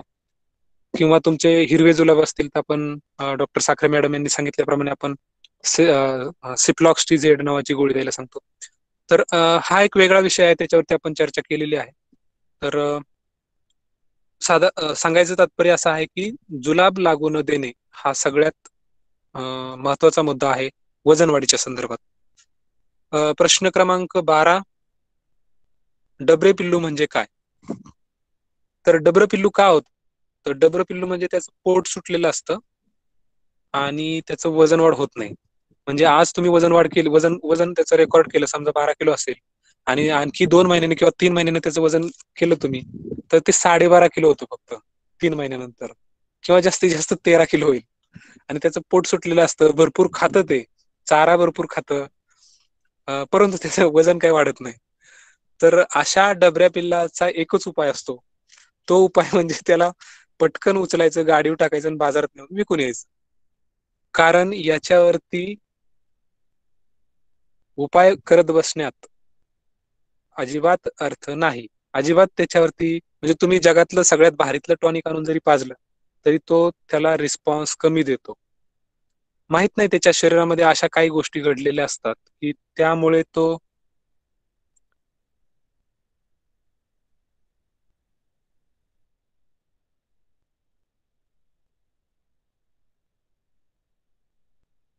म्हणजे त्याला ते अन्न पचवण्याची त्याची क्षमता जी आहे ती कमी झालेली असते. डबरी पिल्ल का होतात? तर त्याला जर दूध त्याच्या वजनाच्या हिशोबाने मिळत नसेल तर पिल्लू डबर होतं.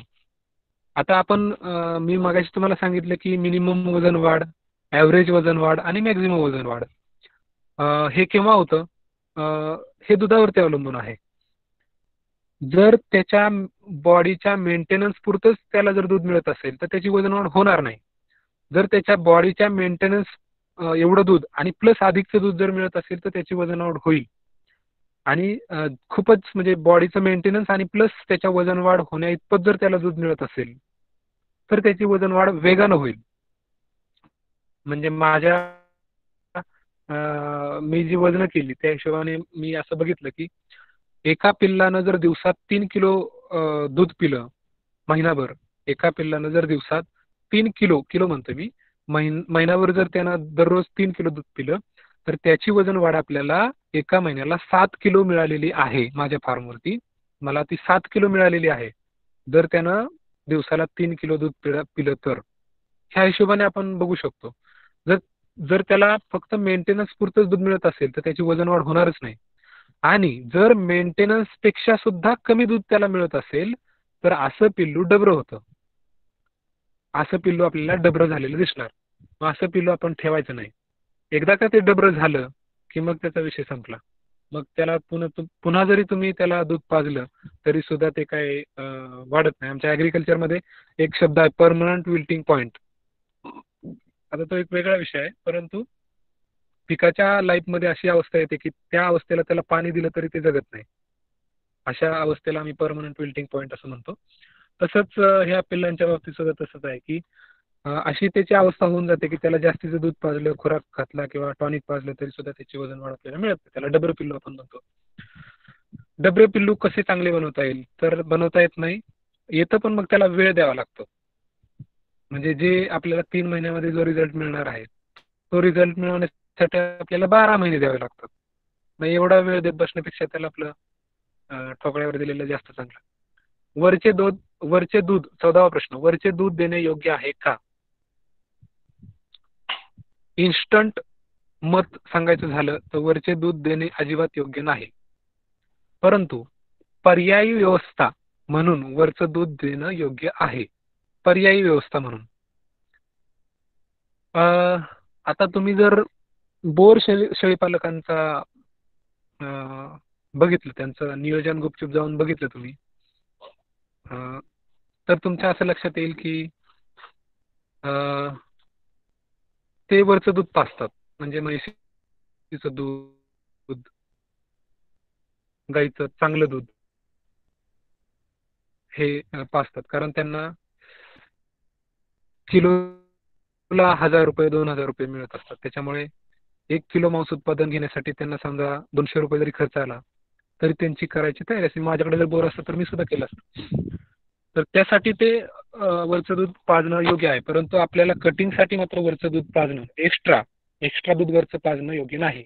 परंतु मी मगाशी सांगितल्याप्रमाणे दुसऱ्या शेळ्यांचं दूध मात्र आपण एक्स्ट्रा त्याला पाजायचं आणि त्याची वजन वाढ घ्यायची. हे मात्र आपण जरूर केलं पाहिजे. आता जेव्हा पिल्लाला दूध त्याच्या आईकडून मिळत नसेल, मगाशी मी सांगितल्याप्रमाणे मेंटेनन्स पेक्षा सुद्धा दूध कमी मिळत असेल तर अशा वेळेला पर्यायी व्यवस्था म्हणून आपल्याला म्हणजे दुसऱ्या शेळीचं दूध हा पहिला मार्ग, तो मार्ग बंद झाला असेल तर मग गाईचं दूध हे आपण देऊ शकतो. आणि मग त्याच्यासाठी थोडीशी काळजी घ्यायला लागते. त्याला जुलाब होऊ नये यासाठी दूध थोडंसं सवय लावायला लागते. थोडं कमी पाजायचं सुरुवातीला, नंतर हळूहळू वाढवत जायचं. जर दूध जुलाब करायला लागले तर मग थोडासा पाचक टॉनिक जसं की अरिस्टोझाइम आहे किंवा ग्राईप वॉटर आहे, ह्या गोष्टी आपल्याला त्याला द्याव्या लागतात. आणि त्याची पचन शक्ती आपल्याला बरकरार ठेवावी लागते आणि त्या हिशोबाने त्याला ऍडजस्ट करावं लागतं. पोटभर दूध मिळण्यासाठी काय उपाययोजना करावी? तर मी ह्या प्रश्नाचं उत्तर ऑलरेडी दिलेलं आहे. शेळीला चांगला खुराक देणे आणि दुसऱ्या शेळ्यांचं दूध पाजणे. 16वा प्रश्न आहे, जंतनाशक कधी व कोणाला द्यायचे हे त्याच्या लक्षणावरून कसं ओळखायचं? 6 महिन्यापर्यंत. आता हा एक थोडासा क्रिटिकल प्रश्न आहे. कारण जेव्हा तुमचा फार्म सुरळीतपणे चालू असतो, म्हणजे आता माझ्याकडे 16.5 किलोचं ॲव्हरेज मिळतं 3 महिन्याचं, तर मला जंतुनाशक पाजण्यासाठीची जी लक्षणं आहेत ती लक्षणं मला दिसणारच नाहीत. म्हणजे जर तुमचा फार्म सुरळीत चालू असेल तर जंतुनाशक पाजण्यासाठी जी आवश्यक लक्षणं लागतात, म्हणजे उदाहरणार्थ त्याचे चकाकी जाईल त्याच्या स्किनवरची, किंवा त्याची कातडी राठ होईल, किंवा त्याचे केस जे आहेत ती हे होईल, किंवा पिल्लू डबरं होईल, किंवा म्हणजे जंत जर पोटात वाढले तर पिल्लू डबरू होतं, किंवा मग त्याचं काय म्हणूया आपण त्याला माती खातं, किंवा दात खातं, म्हणजे दात खाणे तुम्हाला माहित असेल, दात वाजतात बघा त्याचे कर कर कर कर, तर त्याला दात खाणे म्हणतो आपण. तर अशा पद्धतीची लक्षणं आपल्याला दिसतात. परंतु जर तुमचा फार्म व्यवस्थित चालू असेल तर ही लक्षणं तुम्हाला दिसणार नाही, परंतु त्याच्या पोटामध्ये जंत असतात. आता म्हणून साधारणतः माझं म्हणणं असं आहे की पिल्लू 1 महिन्याचं झाल्यानंतर त्याला जंतुनाशकाचा पहिला डोस द्या. त्याच्यानंतर पिल्लू 3ऱ्या महिन्याचं झाल्यानंतर त्याच्या वयाच्या 3ऱ्या महिन्याला तुम्ही त्याला जंतुनाशक द्या, आणि त्याच्यानंतर मग पुढे तुम्ही जेव्हा रेग्युलर जंतुनाशक करता बाकीच्या शेळ्यांच्या बरोबर, तेव्हा मग त्याला जंतुनाशक द्यायचं 3ऱ्या महिन्यानंतर. 3ऱ्या महिन्यानंतर वेळच किती राहतो तेव्हा. 3ऱ्या महिन्यानंतर 6व्या महिन्यात तुम्ही जंतुनाशक द्यायच्या अगोदरच त्याला विकून टाकता, म्हणजे जंतुनाशक द्यायची गरज पडत नाही. परंतु ज्या तुम्ही पाळायला सांभाळलेल्या पाठी आहेत त्यांना तुम्ही इतर शेळ्यांना जेव्हा तुम्ही जंतुनाशक देता तेव्हा जंतुनाशक त्यांना देऊन घ्यायचं. हे एक साधारणतः प्रॅक्टिकल वापरात आणलेलं किंवा लोक वापरात आणतात असं एक सोल्युशन आहे. जर त्याचा चार्ट बनवायचं म्हटलं आणि चार्ट प्रमाणे द्यायचं म्हटलं तर मग ते तज्ज्ञांच्या हिशोबाने झालं. तज्ज्ञांचा हिशोब आपल्या फार्मवरती बरेचदा जुळत नाही. तज्ज्ञांच्या हिशोबाने जर करायचं म्हटलं, म्हणजे तज्ज्ञ चुकीचं सांगतात असं मी म्हणत नाही, त्यांचं जे सांगणं आहे ते बरोबरच असतं, परंतु प्रॅक्टिकली आपल्याला ते जमत नाही. आपल्या पाठीमागे बऱ्याच गोष्टी असतात, त्या सगळ्या मॅनेज करता करता आपल्या नाकी नऊ येत असतं, आणि ह्यांच्या जंतुनाशकाच्या तारखा कोण लक्षात ठेवायचं. त्याच्यामुळे त्या अडचणीच्या गोष्टी असतात. त्यामुळे थोडंसं ह्या बाबतीत दुर्लक्ष होतं. परंतु बंदिस्त शेळीपालनामध्ये जंतुनाशकाची फार आवश्यकता नसते. हा एकमेव आधार ह्या मी जे आता बोललो त्याला हा एकमेव आधार आहे. बंदिस्त शेळीपालनामध्ये जंतुनाशकाची फार आवश्यकता नसते.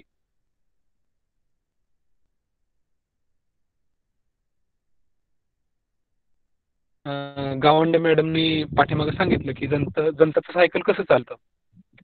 ह्या सायकलचा जर विचार केला, सायकल म्हणजे त्याचं जीवनचक्र, ह्या जीवनचक्राचा जर आपण विचार केला तर आपल्याला असं लक्षात येईल की आपण ते जीवनचक्र आपल्या बंदिस्त शेळीपालनामध्ये ब्रेक करत असतो, मोडत असतो.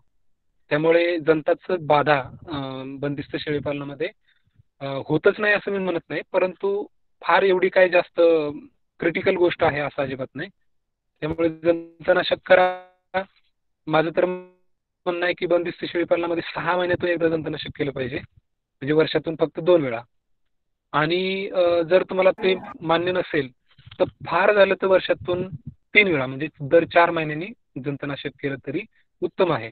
फक्त पिल्लांच्या बाबतीत पहिल्या महिन्याला म्हणजे वयाचं 30 दिवस पूर्ण झाले की पहिलं जंतुनाशक करायचं, आणि मग त्याच्यानंतर 3ऱ्या महिन्यात एकदा करून मग पुढे इतर शेळ्यांच्या बरोबर जंतुनाशक करायचं.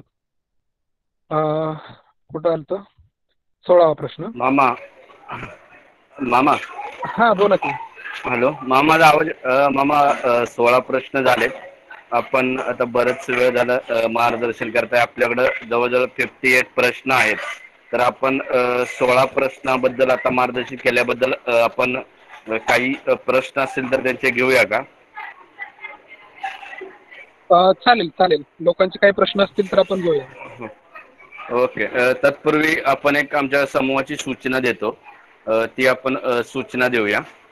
मी या ठिकाणची सूचना देण्यासाठी पशुवैद्यक पशुविज्ञान महाविद्यालय परभणी च्या पशुवैद्य व रोग प्रतिबंधशास्त्र विभागाच्या तज्ज्ञ व कामधेनू कक्षाच्या प्रमुख आणि सहाय्यक प्राध्यापिका डॉक्टर मीराताई साखरे मॅडम यांना विनंती करतो की आमच्या शेळ्यांचे आहारशास्त्र समूहाची जी आपण सूचना देतो ती द्यावी. धन्यवाद. धन्यवाद शेळके सर. आज आपण शेळ्यांचे आहारशास्त्र समूह या मार्फत श्री बाळू मोठे मामा यांचं करडांची वाढ याबाबत मार्गदर्शन ठेवलेलं होतं.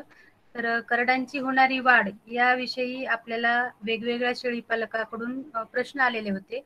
आपण ते प्रश्न सर्व टेलिग्राम शेळ्यांचे आहारशास्त्र समूह यातर्फत आपण सर्वांचं संकलन केलेलं होतं. आणि जे काही आपल्या शेळी पालकांच्या डोक्यामध्ये प्रश्न आहेत आपल्या करडांच्या वाढीच्या बाबतीमध्ये ते त्यांनी ग्रुपच्या माध्यमातून तिथे नमूद केलेले आहेत आणि त्याचं संकलन करून आपण इथं आज बाळूमामांनी हे मार्गदर्शन केलेलं आहे. तर यामध्ये जवळपास 58 प्रश्न होते. तर 30% ते 35% प्रश्न इथं बाळूमामा यांनी अतिशय सोप्या साध्या भाषेमध्ये आणि त्यांच्या एक वेगळ्याच शैलीमध्ये जी की सगळ्यांना मंत्रमुग्ध करून टाकणारी त्यांची जी बोलण्याची शैली आहे आणि अत्यंत सोप्या भाषेमध्ये सर्वांना समजली आहे. तर असं त्यांनी आपल्याला इथं एक एक प्रश्नाची उकल इथं केलेली आहे. तर या प्रश्नाच्या आधारितच तर आपले जर काही प्रश्न असतील तर आपण पुढील 10 मिनिटांमध्ये एकेकांनी आपले प्रश्न चॅट बॉक्समध्ये टाकायचे आहेत, जेणेकरून आपल्याला बाळूमामा इथं प्रश्नांचं उत्तर देतील. तसेच आपल्या चॅटबॉक्समध्ये आहारशास्त्र ग्रुप याचं टेलिग्राम चॅनलची लिंक टाकण्यात आलेली आहे आणि आहारशास्त्र ग्रुपचं जे यूट्यूब चॅनल आहे याची पण लिंक आहे. तर आपण जे काही आहारशास्त्र ग्रुपच्या माध्यमातून वेगवेगळे तज्ज्ञ उपलब्ध करतो आणि जे अनुभवी शेळी पालक आहेत तर त्यांच्या माध्यमातून आपण इथे गुगल मीटच्या मदतीने वेगवेगळे लेक्चर ठेवतो. सखोल असं मार्गदर्शन आपल्या ग्रुपच्या माध्यमातून सर्वांना दिलं जातं आणि हे मार्गदर्शनासाठी आपण कुठलाही शुल्क आकारत नाही. अगदी निशुल्क स्वरूपामध्ये आपलं हे मार्गदर्शन असतं. आठवड्यातून जवळपास 2 ते 3 लेक्चर हे कंपल्सरी होतात. दर रविवारी जे काही शेळ्याचं रेशन बॅलेन्सिंगचं जे कॅल्क्युलेटर बाळूमामांनी बनवलेलं आहे त्यामध्ये सनेर सरांचा पण वाटा आहे. तर जी ग्रुपची तज्ज्ञ मंडळी आहेत तर ती कॅल्क्युलेटरचं नियोजनाबाबत सर्व शेळी पालकांना मार्गदर्शन ही नेहमी करत असतात. तर हे असं निशुल्क असणारं मार्गदर्शन महाराष्ट्रातील जे कोपऱ्यातून जे शेळी पालक आणि पशुपालक बंधू भगिनी आहेत तर त्यांना ह्या ग्रुप हा एक कुटुंबाचा भाग म्हणून सगळ्यांना समाविष्ट करून घेतात आणि त्यांना निशुल्क आणि चांगल्या भावनेने मार्गदर्शन करतात आणि हे मार्गदर्शन करण्याची जी प्रथा आहे ती निरंतर चालूच राहणार आहे. तर हा ग्रुप जॉईन करण्यासाठी सर्वांना विनंती आहे की चॅटबॉक्स मध्ये जी आहारशास्त्र टेलिग्रामची जी लिंक टाकलेली आहे तर ती आपण लिंक जॉईन करून ग्रुप तुम्ही जॉईन करू शकता किंवा आपले जे ओळखीचे नातेवाईक मित्रमंडळी आणि इतर काही व्हॉट्सअप ग्रुप असतील तिथे पण तुम्ही याची लिंक देऊ शकता आणि जे काही आपले लेक्चर होतात तर त्याचं रेकॉर्डिंग आपल्या युट्यूब चॅनलवर उपलब्ध असतं. तर ते आपण चॅनल सबस्क्राईब करायचं आहे जेणेकरून जे नवीन लेक्चर त्याच्यावरती आपण अपलोड करतो ते तुम्हाला त्याचं नोटिफिकेशन तिथं मिळणार आहे आणि ते तुम्ही चॅनल लाईक पण करायचं आहे.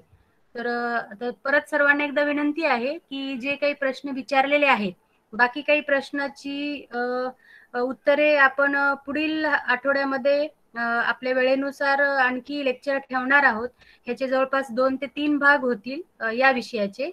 तर करडांची वाढ याबाबत जर कोणाचे काही प्रश्न असतील तर पुढील 10 मिनिटांमध्ये आपण चॅटबॉक्स मध्ये टाका किंवा एक जण अनम्यूट करून विचारले तरी चालतील. धन्यवाद.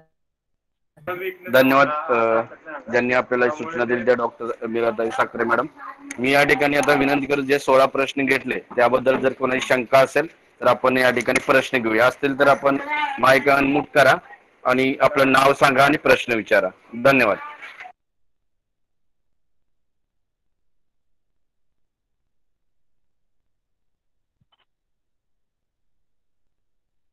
चॅटबॉक्स मध्ये एक प्रश्न आलेला आहे. आमच्या इकडे सगळ्या फार्मवर शेळ्यांच्या वेट गेनसाठी राईच्या तेलाचा वापर करतात, त्यात किती तथ्य आहे आणि हे करणं योग्य आहे का? तर कालचं जे सेशन झालं डॉक्टर साळवे सरांचं त्याच्यामध्ये आपण एक प्रश्न घेतला होता की सॅच्युरेटेड फॅट आणि अनसॅच्युरेटेड फॅट ह्याच्यामध्ये शेळ्यांना कोणतं घातक आहे आणि कोणतं फायदेशीर आहे. तर सॅच्युरेटेड म्हणजे जे जे फॅट आपल्याला वनस्पतीच्या बियामधून मिळतं किंवा शेंगदाणा पेंडीमधून मिळतं त्याला सॅच्युरेटेड फॅट असं म्हटलं जातं. आणि जे फॅट आपल्याला तेलाच्या माध्यमातून मिळतं ते कुठल्याही वनस्पतीचं तेल असू द्या, तुमचं शेंगदाणा तेल असू द्या किंवा गोड तेल असू द्या किंवा तुमचं कुठलंही तेल असू द्या, खोबऱ्याचं असू द्या नाहीतर सूर्यफुलाचं असू द्या किंवा राईचं असू द्या, तर हे अनसॅच्युरेटेड फॅट आहे. आणि अनसॅच्युरेटेड फॅट शेळ्यांना वापरणं योग्य नसतं, पिल्लांना सुद्धा आणि शेळ्यांना सुद्धा. अनसॅच्युरेटेड फॅटचा उपयोग त्याच्यामध्ये होत नाही. ते जे रुमेनमधले बॅक्टेरिया असतात त्यांना ते अनसॅच्युरेटेड फॅट पचवता येत नाही. सॅच्युरेटेड फॅट पचवता येतं, परंतु अनसॅच्युरेटेड फॅट बॅक्टेरियांना पचवता येत नाही. ह्याच्यामध्ये काही लिमिटेशन्स आहेत, नाही असं नाही, परंतु अनसॅच्युरेटेड म्हणजे तेल हे बॅक्टेरियाला पचवता येत नाही. आता एक साधं लक्षात घ्या, जेव्हा आपण शेळी फुगते तेव्हा आपण काय करतो, तिला 10 मिली 20 मिली तेल पाजतो. तेल कशासाठी पाजतो, तर त्या शेळीच्या पोटामध्ये अनवॉन्टेड बॅक्टेरिया किंवा हानिकारक बॅक्टेरियांची वाढ होऊ नये याच्यासाठी ते तेल पाजलेलं असतं. म्हणजे जर तेल पाजलं तर त्या तेलामुळे पोटामध्ये बॅक्टेरियांची वाढ होणार नाही हे आपल्याला माहित आहे, म्हणून आपण तेल पाजतो. आणि तुम्ही जर म्हणत असाल की वजन वाढीसाठी मी तेल पाजतो, तर ते कसं काय शक्य होईल? तर हे चुकीचं आहे. जे कोणी पाजतात त्यांनी एक प्रयोग करावा की ज्या काही 10 पिल्लं घ्या, त्यांना राईचं तेल पाजा आणि दुसरी 10 पिल्लं घ्या, त्यांना शेंगदाणा पेंड द्या आणि मग बघूया आपण वजन वाढ किती होते ते. असं जर कोणी करत असेल तर तो डेटा आणि तो खात्रीशीर डेटा असायला पाहिजे, तर आपण त्याला ग्राह्य मानू शकतो. परंतु जे शास्त्र आहे त्या शास्त्राप्रमाणे अनसॅच्युरेटेड फॅट ही बॅक्टेरियांना पचवता येत नाही. साधं उदाहरण घ्या तुम्ही, लोणच्यामध्ये आपण तेल टाकतो कशासाठी, की त्याच्यामध्ये कुठल्याही प्रकारचा बॅक्टेरिया वाढू नये म्हणून. तर हेच तत्व लागू होतं शेळीचं पोट म्हणजे शेळीचं रुमेन किंवा पिल्लांचं रुमेन हे एक प्रकारचं फर्मेंटेशन चेंबर असतं. फर्मेंटेशन चेंबरमध्ये तुम्ही जर का अशा प्रकारची काही गोष्टी वापरल्या तर तिथे त्रास व्हायला सुरुवात होते. सर पुढचा प्रश्न. सर या खुराकसाठी मका कसा राहील, कारण मी मका देतो शेळ्यांना आणि त्यानंतर मग सुकाचारामध्ये याची तुरीची टरफलं असतात आणि सोयाबीनच्या टरफलांचा चुरा असतो आणि त्यानंतर संध्याकाळी हिरवा गवत देतो. तर हे कसं राहील म्हणजे? शेंगदाणा पेंड वगैरे नाही देत का तुम्ही? नाही, शेंगदाणा पेंड नाही दिली आतापर्यंत आणि गहू सुद्धा दिलेला नाहीये. आता तुमच्या पिल्लांची वजन किती आहेत, किती दिवसामध्ये किती झाली?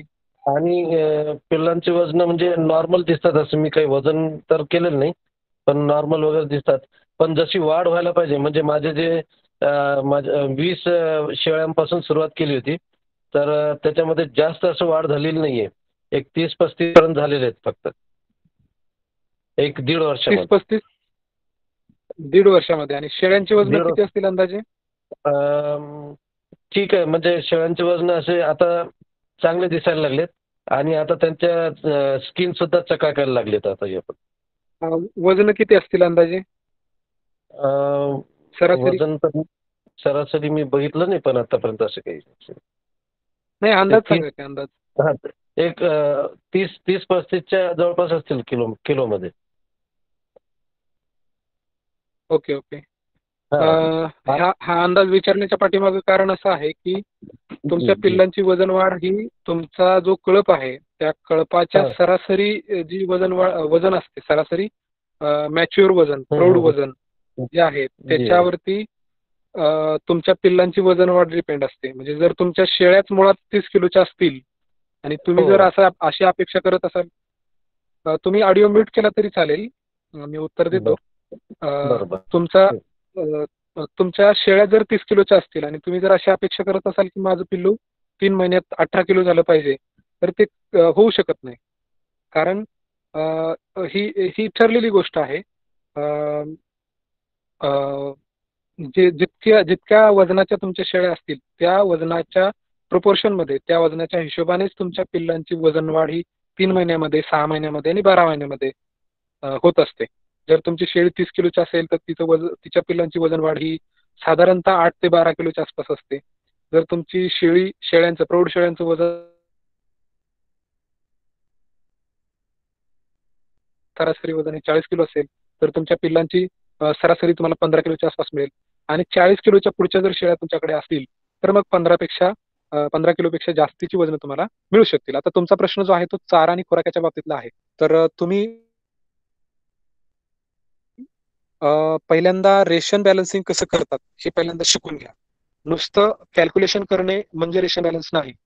तर कुठले घटक कशासाठी वापरतो आपण, म्हणजे शेंगदाणा पेंड कशासाठी वापरतो, गहू कशासाठी वापरतो, त्याच्यानंतर तुमचं बाकीचे तूर चुनी, हरभरा चुनी हे कशासाठी वापरतो, चारा कशासाठी वापरतो, ह्या गोष्टी त्यांच्या पाठीमागचं जे काही लॉजिक आहे ते समजून घेतलं पाहिजे. आणि प्लस तुम्हाला त्याच्यामध्ये कॅल्क्युलेशन करता आलं पाहिजे की त्याचं प्रमाण नेमकं किती वापरलं पाहिजे. तर ते ठरवण्यासाठी आपण रेशन बॅलन्सिंगचं कॅल्क्युलेटर तयार केलेलं आहे, ते शिकून घ्या. ते शिकल्यानंतर तुम्हाला बरोबर लक्षात येईल की तुम्ही काय चूक करताय. आता तुम्ही फक्त मका वापरताय तर मक्यामुळे काय चूक होते हे तुमच्या लक्षात येईल. तर साधारणतः मक्यामध्ये जे प्रोटीनची लेवल असते ती असते 9 ते 12%. आणि आपल्याकडचं जर मका आपण बघितलं साधारणतः 9% असते. तर मी मग अगदी सुरुवातीला सांगितलं की पिल्लांची वजन वाढ होणे म्हणजे त्याच्या शरीरामध्ये प्राणीजन्य प्रथिनांची निर्मिती होणे. पिल्लाचं वजन पिल्लाचं शरीर असेल किंवा माणसाचं शरीर असेल, हे प्राणीजन्य प्रथिनांचा एक गोळा असतो. म्हणजे शरीर म्हणजे एक प्रथिनांचा गोळा असतो, त्याच्यात दुसरं काही नसतं. प्रथिनं असतात सगळी, म्हणजे तुमच्या अगदी केस असतील, नख असेल किंवा तुमचं हाडं असतील किंवा तुमचं बोन मॅरो असेल किंवा मांस असेल, त्वचा असेल, ह्या सगळ्यामध्ये कुठला घटक जर असेल तर तो आहे प्रथिनं. बाकीचे पण घटक असतात, पण प्रथिनांपासून ह्या सगळ्या गोष्टी बनत असतात. त्याच्यामुळे तुम्ही जर मका देत असाल तर मक्यामध्ये प्रथिनांचं प्रमाण कमी आहे तुलनेनं. त्यामुळे तुम्हाला शेंगदाणा पेंड देणं गरजेचं आहे. शेंगदाणा पेंडीत प्रथिनांचं प्रमाण असतं साधारणतः 40%, कमी जास्त होत असतं, ते 40% असतं आणि मक्यामध्ये 9% असतं. मग ह्याचा जर तुम्ही विचार केला तर तुम्हाला लक्षात येईल की आपण काय चूक करतोय. जर प्रथिनं कमी जर देत असाल तर साहजिकच त्यांची वजन वाढ तुम्हाला कमी मिळणार आहे. त्याच्यामुळे रेशन बॅलन्सिंग शिकून घ्या. पुढचा प्रश्न घेऊया आपण. लिव्हर टॉनिकचा वजन वाढीवर काही फायदा होतो का? तर मी मगाशीच दुधाचं उदाहरण तुम्हाला दिलं. बघा आपण मी नेहमी असं सांगतो, म्हणजे बरेच लोक माझ्यासोबत बरेच लोक आहेत की जे असं सांगतात की लहान पिल्लू, शेळीचं लहान पिल्लू आणि माणसाचं लहान पिल्लू हे सारखंच असतं, म्हणजे त्यांचं जीवनचक्र सारखंच असतं. म्हणजे त्याचं आतडं, डायजेस्टिव्ह सिस्टीम आणि माणसाच्या मुलाची डायजेस्टिव्ह सिस्टीम ही जवळपास सारखी असते. मग तुम्ही असं कधी बघितलंय का तुमचं 6 महिन्याचं लहान बाळ आहे आणि त्याला तुम्ही लिव्हर टॉनिक सुरू केले, असं कुठे आढळलं का तुम्हाला? तर ते नाही होत. म्हणजे थोडक्यात असं सांगायचं असं की लिव्हर टॉनिकचा वजन वाढीमध्ये तसा पाहिलं तर काही रोल नाही. जेव्हा तुमचं पिल्लू आजारी पडतं, जेव्हा त्याच्यावरती काही ट्रेस येतो, वातावरणाचा ट्रेस असेल किंवा चारा खुराकाचा ट्रेस असेल किंवा आणखी कुठला ट्रेस असेल, तर अशा वेळेला त्याला थोडंसं रिकव्हरी येण्यासाठी, ट्रेसमधून बाहेर पडण्यासाठी किंवा आजारातून बाहेर पडण्यासाठी आपण त्याला लिव्हर टॉनिक किंवा इतर टॉनिक त्याच्यामध्ये सजेस्ट करत असतो. वजन वाढीमध्ये लिव्हर टॉनिकचा माझ्या मते काहीही रोल नाही. निसर्गाने वजन वाढीसाठी सगळ्यात मोठं हत्यार, सगळ्यात मोठं शस्त्र जे दिलेलं आहे ते म्हणजे दूध. दुधाशिवाय कशानंही वजन वाढ होत नाही, याच्यावरती मी ठाम आहे. आणि जर मला कोणी चॅलेंज करत असेल तर मी त्याचं चॅलेंज स्वीकारायला तयार आहे. पुढचा प्रश्न असा आहे ह्याच्यामध्ये, नवीन सुरुवात करताना कुठल्या जातीची निवड विचारायचं होतं. हा बोला. पण आता करडांच्या रिलेटेड नाही, वजनाच्या बाबतीत खाद्याच्या रिलेटेड विचारला तर चालेल का? शेळीच्या बाबतीत आपण दर रविवारी ठेवतोच व्याख्यान, त्यावेळेला विचारलं तरी चालेल. ठीक आहे. आता फक्त सर आपण जे 16 प्रश्न मामाने घेतले त्याबद्दल काही शंका असेल तर आपण विचारतोय, तर आपण त्याबद्दल काही असेल तर विचारा. सर मी आता नवीनच जॉईन झालो आहे. हॅलो हा बोला. सर, मला एक साधारणतः 5 वर्ष झाले आहे, पण फॉर्म चालू करून. पण मला तेवढं तर नॉलेज नाही आहे. पण मी थोडकं आहे. पण त्याच्यामध्ये मला एक प्रॉब्लेम जात आहे करडांमध्ये. हा हा, की बोला. जे जे करडांचे जे टोंगरे आहे, घुटणे समोरच्या हा पायाचे, हा हां, हा ते सुजतात आहे आणि ते सुजून ते एका म्हणजे जसे अस्वस्थ होऊन त्याच्यानंतर ते दगावून राहिले आहे. माझ्याकडे हा जास्त प्रॉब्लेम चालू आहे. तर सर याच्यावर थोडंसं काही नियोजन सांगू शकता का? म्हणजे आता नेमकं आपल्याला कशामुळे होऊ शकते? ह्याच्यामध्ये आपल्याला काय करायला लागेल, तुमच्या पिल्लांचा फोटो आपल्याला पहिल्यांदा पाहायला लागेल. तर अच्छा. तुम्ही काय करा, आमच्या शेळ्यांच्या आहारशास्त्र नावाचा टेलिग्रामचा ग्रुप आहे, हां. त्याच्यावरती जॉईन व्हा. तिथे तुमचा प्रश्न सरां टाका, फोटो टाका, आणि तिथे आपण सरांनी मला सविस्तर टाकला आहे. डिस्कशन करूया. हा, सविस्तर अच्छा. डिस्कशन त्या ठिकाणी करूया. अच्छा, अच्छा. हा, सर मला हे आज मी पुढचा नवीनच जॉईन पुढचा झालोय. प्रश्न आहे की, हा चालेल ना. हां. पुढचा प्रश्न आहे की खुराकसाठी मका कसा राहील? हं. माझ्या मते तुम्ही आकाश भाऊ आवाज म्यूट केला तरी चालेल. Okay sir. माझ्या मते वजनवाढीसाठी मका बेस्ट नाही. बेस्ट आहे, पण जेव्हा 6 महिन्याचं त्यांचं वय होईल तेव्हा आपण मका द्यावी. परंतु 6 महिन्याच्या आतमध्ये मका वापरणं मला योग्य वाटत नाही.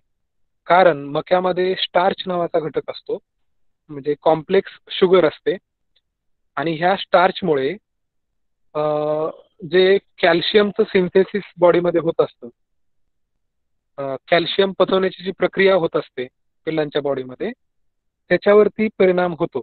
असं एक शास्त्रीय माहिती आपण वाचलेली आहे, आणि प्रत्यक्षात सुद्धा आपल्याला थोडंसं त्याच्यामध्ये तथ्य वाटतं प्रॅक्टिकली करताना. त्यामुळे मका मी सजेस्ट करत नाही. आपल्याला गहू आणि शेंगदाणा पेंड ह्याच्या इतका दुसऱ्या कशाचा रिझल्ट आलेला नाही. आणि 3 महिने झाल्यानंतर तुम्ही ह्याच्या बरोबर, म्हणजे गहू आणि शेंगदाणा पेंडीच्या बरोबर तुम्ही हरभऱ्याची चुनी, तुरीची चुनी, उडदाची चुनी हे तुम्ही देऊ शकता. ते सगळ्यात बेस्ट आहे. परंतु मकेचा वापर कमी करा. करूच नका असं मी म्हणणार नाही, परंतु कमी करा. जर तुम्ही 1 किलो जर गहू देत असाल तर त्याच्यामध्ये 300 ग्रॅम मका मिक्स करून, म्हणजे 300 ग्रॅम मका आणि 700 ग्रॅम गहू अशा पद्धतीने दिलं तर चालू शकतं. परंतु जर तुम्ही निम्म करत असाल किंवा अखंड सगळीच मका देत असाल, गहू देतच नसाल, तर मात्र मग थोडंसं मुश्किल होतं, थोडंसं अवघड होतं त्याच्यामध्ये. पुढचा प्रश्न आपण घेऊया. बोकडांना कोणता खुराक द्यावा? ह्याच्यामध्ये बोकड आणि पाठी असं आपण वर्गीकरण केलेलं नाही किंवा करत नाही. बोकडांना जो द्यायचा तोच, म्हणजे कटिंगच्या शेळीपालनाच्या बद्दल बोलतोय मी. तुमचा जर प्रश्न ईदसाठीचा असेल तर मग तो थोडासा वेगळा विषय होतो. जेव्हा आपल्याला कटिंगचं शेळीपालन करायचं असतं तेव्हा बोकड आणि पाठी या दोन्ही आपल्याला विकायला लागतात. त्याच्यामुळे दोघांचं वजन आपल्याला चांगलं होणं अपेक्षित असतं. आणि साधारणतः वयाच्या 6 महिन्यापर्यंत दोघांची जी म्हणजे शरीर रचना असते त्याच्यामध्ये फार काही मोठा बदल झालेला नसतो, कारण ती वयात आलेली नसतात. जोपर्यंत वयात येत नाही तोपर्यंत त्यांची जी शरीर क्रिया असते ती साधारणतः सारखीच चाललेली असते. फार मोठा काही बदल त्याच्यामध्ये नसतो. पण तरी सुद्धा असं असून सुद्धा पाठींची वजनं ही कमी वाढतात बोकडांपेक्षा, बोकडाची वजनं ही जास्त वाढतात पाठींपेक्षा, आणि हे नैसर्गिक आहे.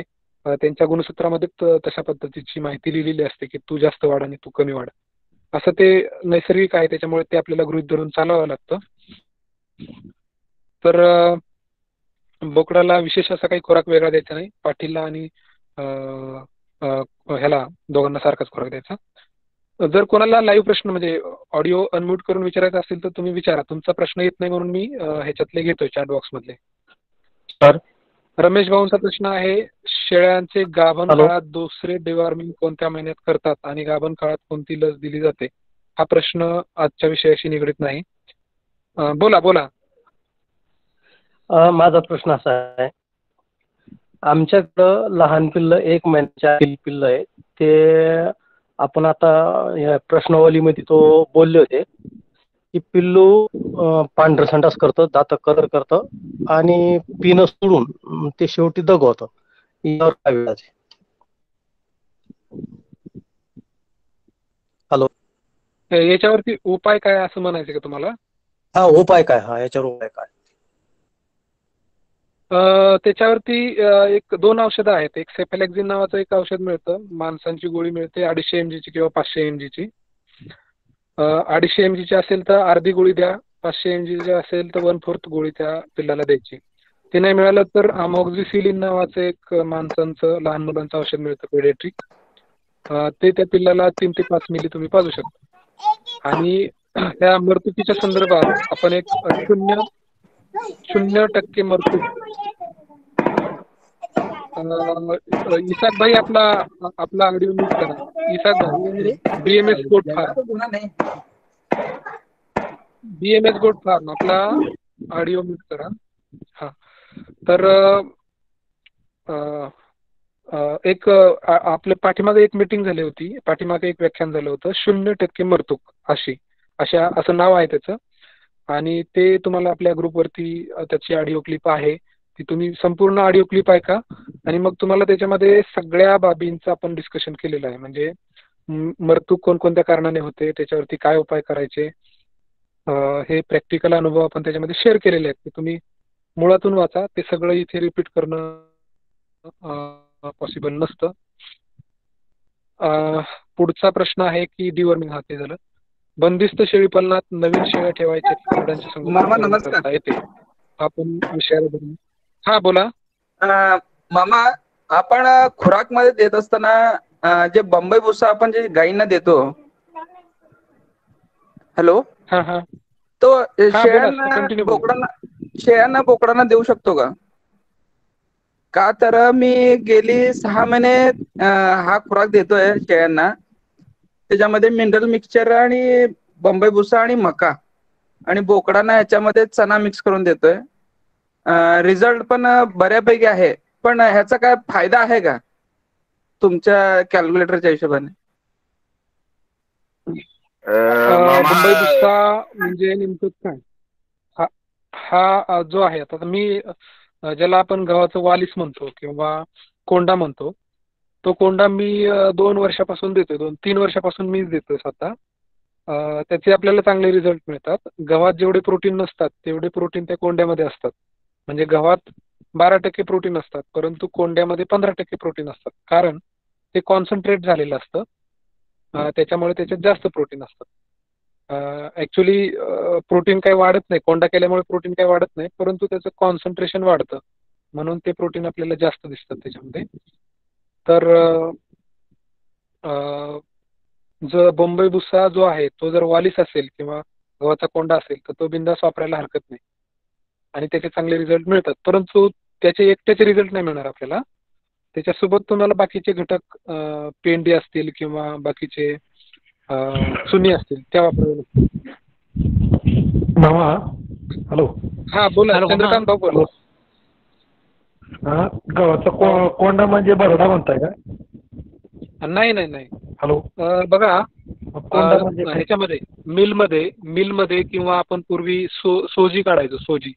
सोजी म्हणजे पूर्वीच्या काळामध्ये बाया काय करायच्या की गिरणीवरती गहू जाडसर भरडून आणायच्या आणि त्याच्यातून जो काय म्हणतो आपण रवा म्हणतो, तो रवा बाजूला काढायचा आणि ते वैजून एका कापडामध्ये ते वैजून त्याच्यामधून जो गव्हाच्या बियाच्या वरचं जे टर्पल असतं तांबूस रंगाचं, ते टर्पल बाजूला काढायचं, त्याला कोंडा म्हणतात.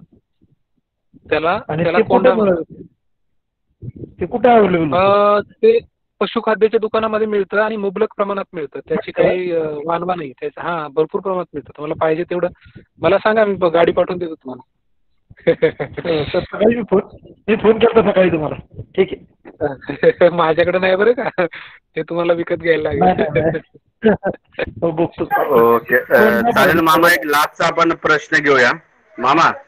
या संदर्भात आपण 16 प्रश्न विचारले, आज एक लास्टचा प्रश्न विचारूया. संख्या खूप आहे, चर्चा थांबवायच्या पण आपण टाइम लिमिट आहे, त्याच्यामुळे आपण एक लास्टचा प्रश्न घेऊया आणि थांबूया. कोणाचा काही प्रश्न असेल तर विचारा, लाईव्ह विचारू शकता. हे 16 प्रश्न झाले त्या संदर्भात. हॅलो. हा मामा, हा बोला बोला. आपण जो सुरुवातीला हे केला पिल्लांच्या वजन वाढीसाठी दुधाचा महत्वाचा आहे, तर आपण शेळीला खुराक तर देणार आहे, पण त्या खुराकामध्ये सर दूध वाढीसाठी काही घटक ऍडिशनल काही ऍड करता येतील का? देऊ शकतो. जसं की शतावरी आहे, शतावरी त्याच्यातला मुख्य घटक आहे. आणि दुसरा आहे जिवंती. ह्या 2 आयुर्वेदिक वनस्पती आपण त्याच्यामध्ये देऊ शकतो. किंवा आपल्याला काय नाव विसरलं मी, आपल्याला एक पाठीमागचं लेक्चर झालं होतं बघा, तिथं दुग्ध उत्पादनाचं. शेळके सर नाव काय सरांचं? डेरंगी सर. हा ओके. डेरंगी सरांनी एक कुठलं तरी प्रॉडक्ट दाखवलं होतं. तशा प्रकारचे प्रॉडक्ट काय म्हणतात सर? अश्वगंधा सांगितलं होतं सरांनी. हा हा हा. त्यांचं कुठलं तरी एक प्रॉडक्ट त्यांनी दाखवलं होतं, बायोनीला का काहीतरी. बायोली नावाचं होतं. हा बायोली बायोली. हा त्याच्यामध्ये प्रीबायोटिक आहे, लॅक्टोबॅसिलस होते आणि जिवंती, अश्वगंधा आणि शतावरी हे कॉम्बिनेशन होतं त्यामध्ये. बरोबर बरोबर. परंतु माझ्या हिशोबाने असे बाहेरचे प्रॉडक्ट वापरायला आपल्याला परवडत नाही. शतावरी आणि अश्वगंधा किंवा जिवंती वगैरे ह्या वनस्पती सुद्धा वापरायला परवडत नाही, कारण त्या महाग असतात. महाग असल्यामुळे ते आपल्याला परवडत नाही. परंतु जर तुमच्याकडे जंगल असेल, जंगलातल्या वनस्पती मिळत असतील, तर मात्र तुम्ही त्याचा आवर्जून उपयोग करा. त्याचे चांगले रिझल्ट आपल्याला मिळतात. आणि हे ट्रस्टेड आहे, सिद्ध झालेलं आहे, शास्त्रीय दृष्ट्या सिद्ध झालेलं आहे. त्याच्यामुळे त्याची काय शंका वगैरे घ्यायची काही कारण नाही. चालेल मग शेळके सर. ओके, धन्यवाद मामा. आपण काही या ठिकाणी नवोदित जॉईन झाले, आपण 2-4 प्रतिक्रिया घेऊया आणि आपण थांबूया. कोणी आजचं मार्गदर्शन झालं त्याबद्दल कोणी प्रतिक्रिया देतंय का? निश्चित द्या. आपल्याला कसं वाटलं? भविष्यात अजून आपले बरेच प्रश्न आहेत, याचे 2, 3, 4 पर्यंत भाग होतील. जर कोणाला प्रतिक्रिया द्यायची असेल तर आपण देऊ शकता. आपलं नाव सांगा, ऑडिओ अनम्यूट करून बोला आजच्या मार्गदर्शनाबाबत. सर नमस्कार. नमस्कार सर, मी बोलू का? सर बोला ना. बोला बोला सर बोला. हॅलो. हा, मी औरंगाबादून बोलतो. मी एका महाविद्यालयाचा प्राचार्य आहे आणि गोट फार्म सुद्धा मी पैठणला सुरू केलं होता मागच्या 3-4 वर्षापासून. आणि मी 1 वर्षापासून या टेलिग्राम ग्रुपचा सदस्य बी आहे आणि खूप चांगल्या पद्धतीनं आजचं मार्गदर्शन झालं. मी पहिल्यांदाच म्हणजे ही मीटिंग अटेंड केलेली आहे बाळू मामांची आणि मला खूप चांगलं या ठिकाणी वाटलं. आणि असं मार्गदर्शन आता मी परत ज्यावेळेस होईल त्यावेळेस परत या ठिकाणी जॉईन होईल आणि असं मार्गदर्शन आम्हाला होत राहावं हे मी हे करतो. आणि सर्वांना म्हणजे सरांना सुद्धा शुभेच्छा देतो की त्यांनी खूप चांगलं मार्गदर्शन आम्हाला केलंय. Thank you sir. ओके, धन्यवाद सर आपली प्रतिक्रिया दिल्याबद्दल. बोला सर. सर मी आज पहिल्यांदाच जॉईन झालोय आणि मला खूप चांगलं वाटलं ह्या ग्रुपला जॉईन होऊन. आणि सर मला भरपूर याच्यामध्ये एवढं मार्गदर्शन नव्हतं आणि मला असं वाटत आहे की मी ह्या ग्रुप मार्फत मी सगळ्यात म्हणजे मला खूप याच्यात हे होईल, मदत होईल काम करण्यामध्ये. मला असं कोणीच मोटिवेट करण्याला कोणी होतं नाही आतापर्यंत. हॅलो. ओके, धन्यवाद सर. कारण आपल्या ग्रुपचा सर शेळ्यांचे आहारशास्त्र महाराष्ट्र समूहाचा आणि त्या मार्गदर्शकाचा हाच उद्देश आहे की शेळी पालक स्वावलंबी झाला पाहिजे, त्याला त्याच्यामधली माहिती, तांत्रिक माहिती त्यांना भेटली पाहिजे आणि त्यांची वाटचाल सुखरूप हो, यासाठी आपण प्रयत्न करतोय आणि नक्की आपल्याला मार्गदर्शन मिळेल. एक या चॅट बॉक्स मध्ये प्रश्न आला होता की त्यांना जॉईन होता येत नाही, तर कृपया आमचे जे मार्गदर्शक आहेत चोपडे साहेब असतील, वाडेकर साहेब असतील, अश्वभाई असतील, त्यांनी आपले नंबर चॅट बॉक्स मध्ये टाका. म्हणजे जर कोणाला प्रॉब्लेम येतोय तर ते तुमच्याशी कॉन्टॅक्ट करतील. आणि ती तुम्ही जो लिंकला जॉईन होऊन जो मेसेज पाहून जॉईन झालाय त्याच्यावरती एक नंबर आहे बाबा, तो बाळूमामांचाच नंबर आहे. त्यांना जरी कॉन्टॅक्ट केलं, समस्या असेल जॉईन होण्यासाठी समोर, तरी पण चालून जाईल. धन्यवाद. पुढे आपण एक लास्टची प्रतिक्रिया घेऊया. कोण बोलताय का? अनम्यूट करा आणि बोला. सर हा बोला सर बोला. वरून जिल्हा अमरावती. हा बोला सर, कंटिन्यू बोला, येतो तुमचा आवाज. तर माझी केली आणि दुसऱ्या हॅलो जी होती ती लाल होती आणि ब्लडेड वाली आणि तिला उपसता येत नव्हतं. हे कशामुळे झाले असेल? सर हा प्रश्न तुम्ही ना, आता सध्या आपलं टाइम थांबतोय आपण, तुम्ही टेलिग्राम चॅनलला आमच्या जॉईन व्हा आणि त्या ठिकाणी तुमचा प्रश्न विचारा. त्या ठिकाणी आपलं निश्चित मार्गदर्शन याबाबत केलं जाईल. Okay thank you. Okay okay okay चालेल. कुणाला एक लास्ट आणखी एक घेऊया आपण, कुणाला बोलायचं आहे का, नाहीतर आपण थांबूया मग. लास्ट एक प्रतिक्रिया घेऊया आपण. हा बोला. मी सोपान सिन्नर नाशिक तालुक्यावरून बोलतोय. हा बोला सर, कंटिन्यू बोला. बोला सर, कंटिन्यू बोला, तुमचा आवाज येतोय. मी एक गोट पंप 6 महिन्यापूर्वी चालू केला होता आणि व्हॉट्सअपवर किंवा इकडं फेसबुकवरती मी काही प्रॉब्लेम आला तर विचारलं कोणाला तर पैसे मागायचे, म्हणजे एक वर्षाचे 500 रुपये किंवा एखादा प्रॉब्लेम आला तर 50 रुपये. पण मी मागच्या महिन्यातच आपला ग्रुप जॉईन केला. त्यात माझे 4-5 मी टाकले होते, बनस्पत झाले. त्याबद्दल त्यांचे मनपूर्वक आभार.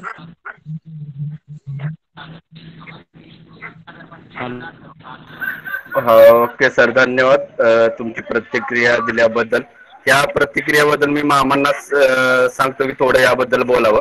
मामा, लास्टच्या प्रतिक्रियाबद्दल जरा थोडं बोला.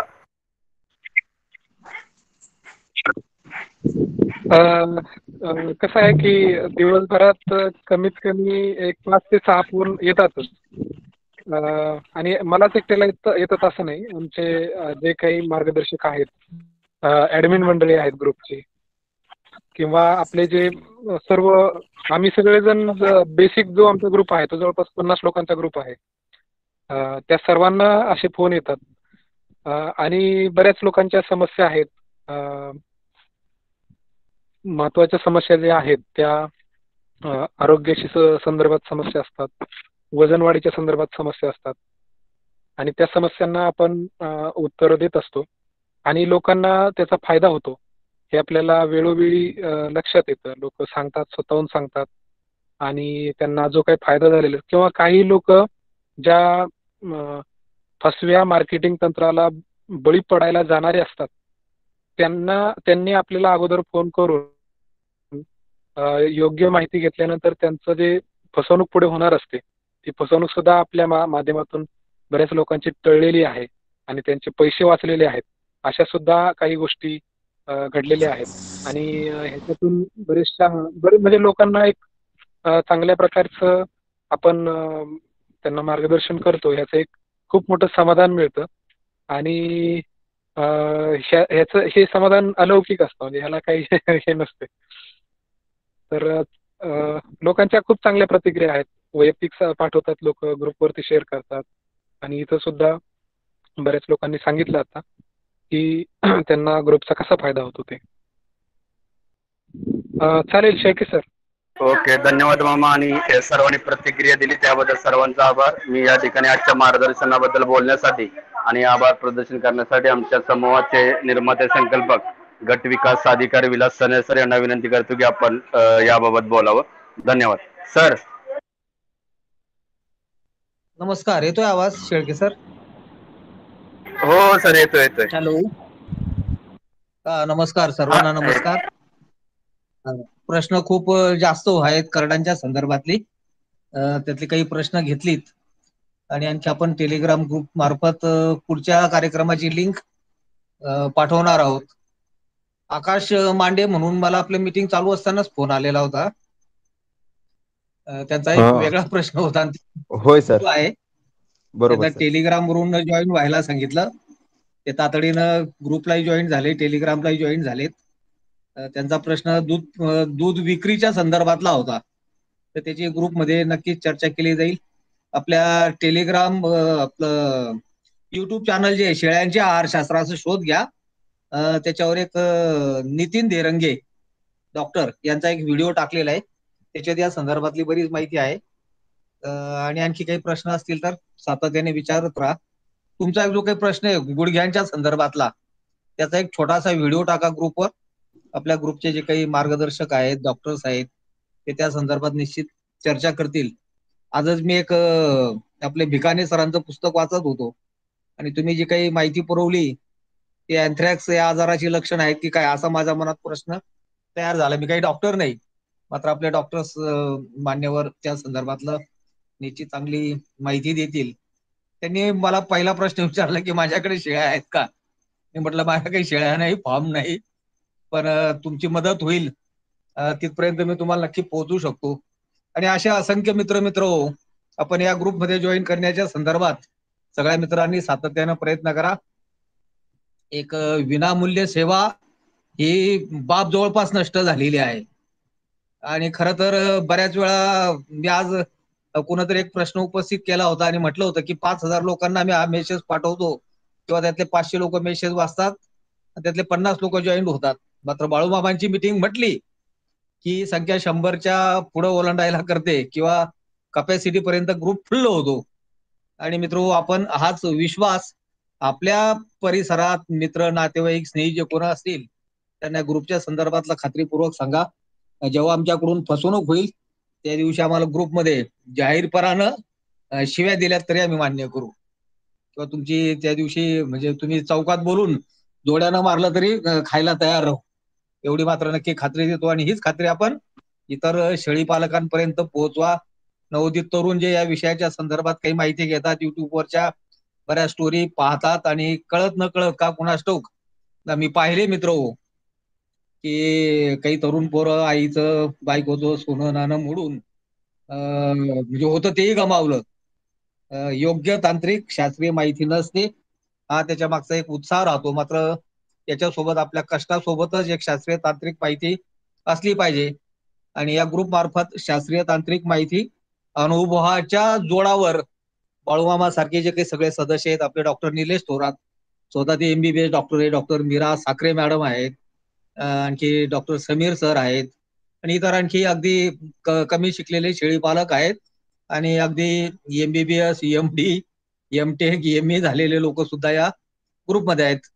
आपण जास्तीत जास्त मित्रांना ती जी काही ग्रुपवर लिंक टाकलेली आहे ती कॉपी करून आपण कुठेतरी एका मित्राला टाकून द्या, म्हणजे मग ती लिंक कोणाही मित्राला तुम्हाला, किंवा मग दुसरी एक सोय आणखी ती वरती एक आपण त्या ग्रुपच्या नावावर क्लिक केलं की ऍड मेंबर्स असं ऑप्शन येतं आणि त्यामार्फत तुम्ही ही ऍडमिन सारखं तुमच्या मित्रांना, नातेवाईकांना ज्यांना या ग्रुपची गरज आहे त्यांना या ग्रुपमध्ये समाविष्ट करू शकतात.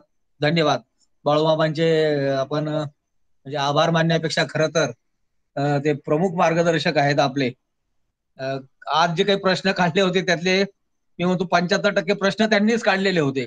जे समस्याही तुमच्या जाणून घेणे आणि उत्तरही देणे, असा एक मनकवडा माणूस म्हणजे बाळूमामा आहे. त्यांचे आपण सतत या पद्धतीने मार्गदर्शन घेत राहू. आणि पुढची सूत्र समारोप करावा किंवा काय, रवींद्रजी शेळके यांच्याकडे.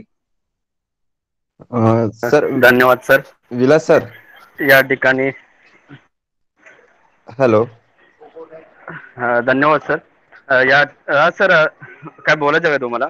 नंतर आपण हे करूया, मीटिंग झाल्यानंतर बोलूया. Okay sir. आता आपण जे प्रश्न झाले राहिलेल्या प्रश्नाचं नक्की आपण नंतर मार्गदर्शन घेऊ. त्याचे लिंक आपल्याला नक्की भेटेल आणि आपण जॉईन करायला अशी आशा व्यक्त करतो. या ठिकाणी सर्व आतापर्यंत जोडून राहिले आणि या ठिकाणी मामांचं मार्गदर्शन ऐकलं. सर्वांचं परत एकदा मनपूर्वक आभार व्यक्त करतो. विशेषतः मार्गदर्शकांचे देखील परत एकदा मनपूर्वक आभार. आणि या ठिकाणी ही आजची मार्गदर्शन मीटिंग संपली अशी जाहीर करतो. धन्यवाद.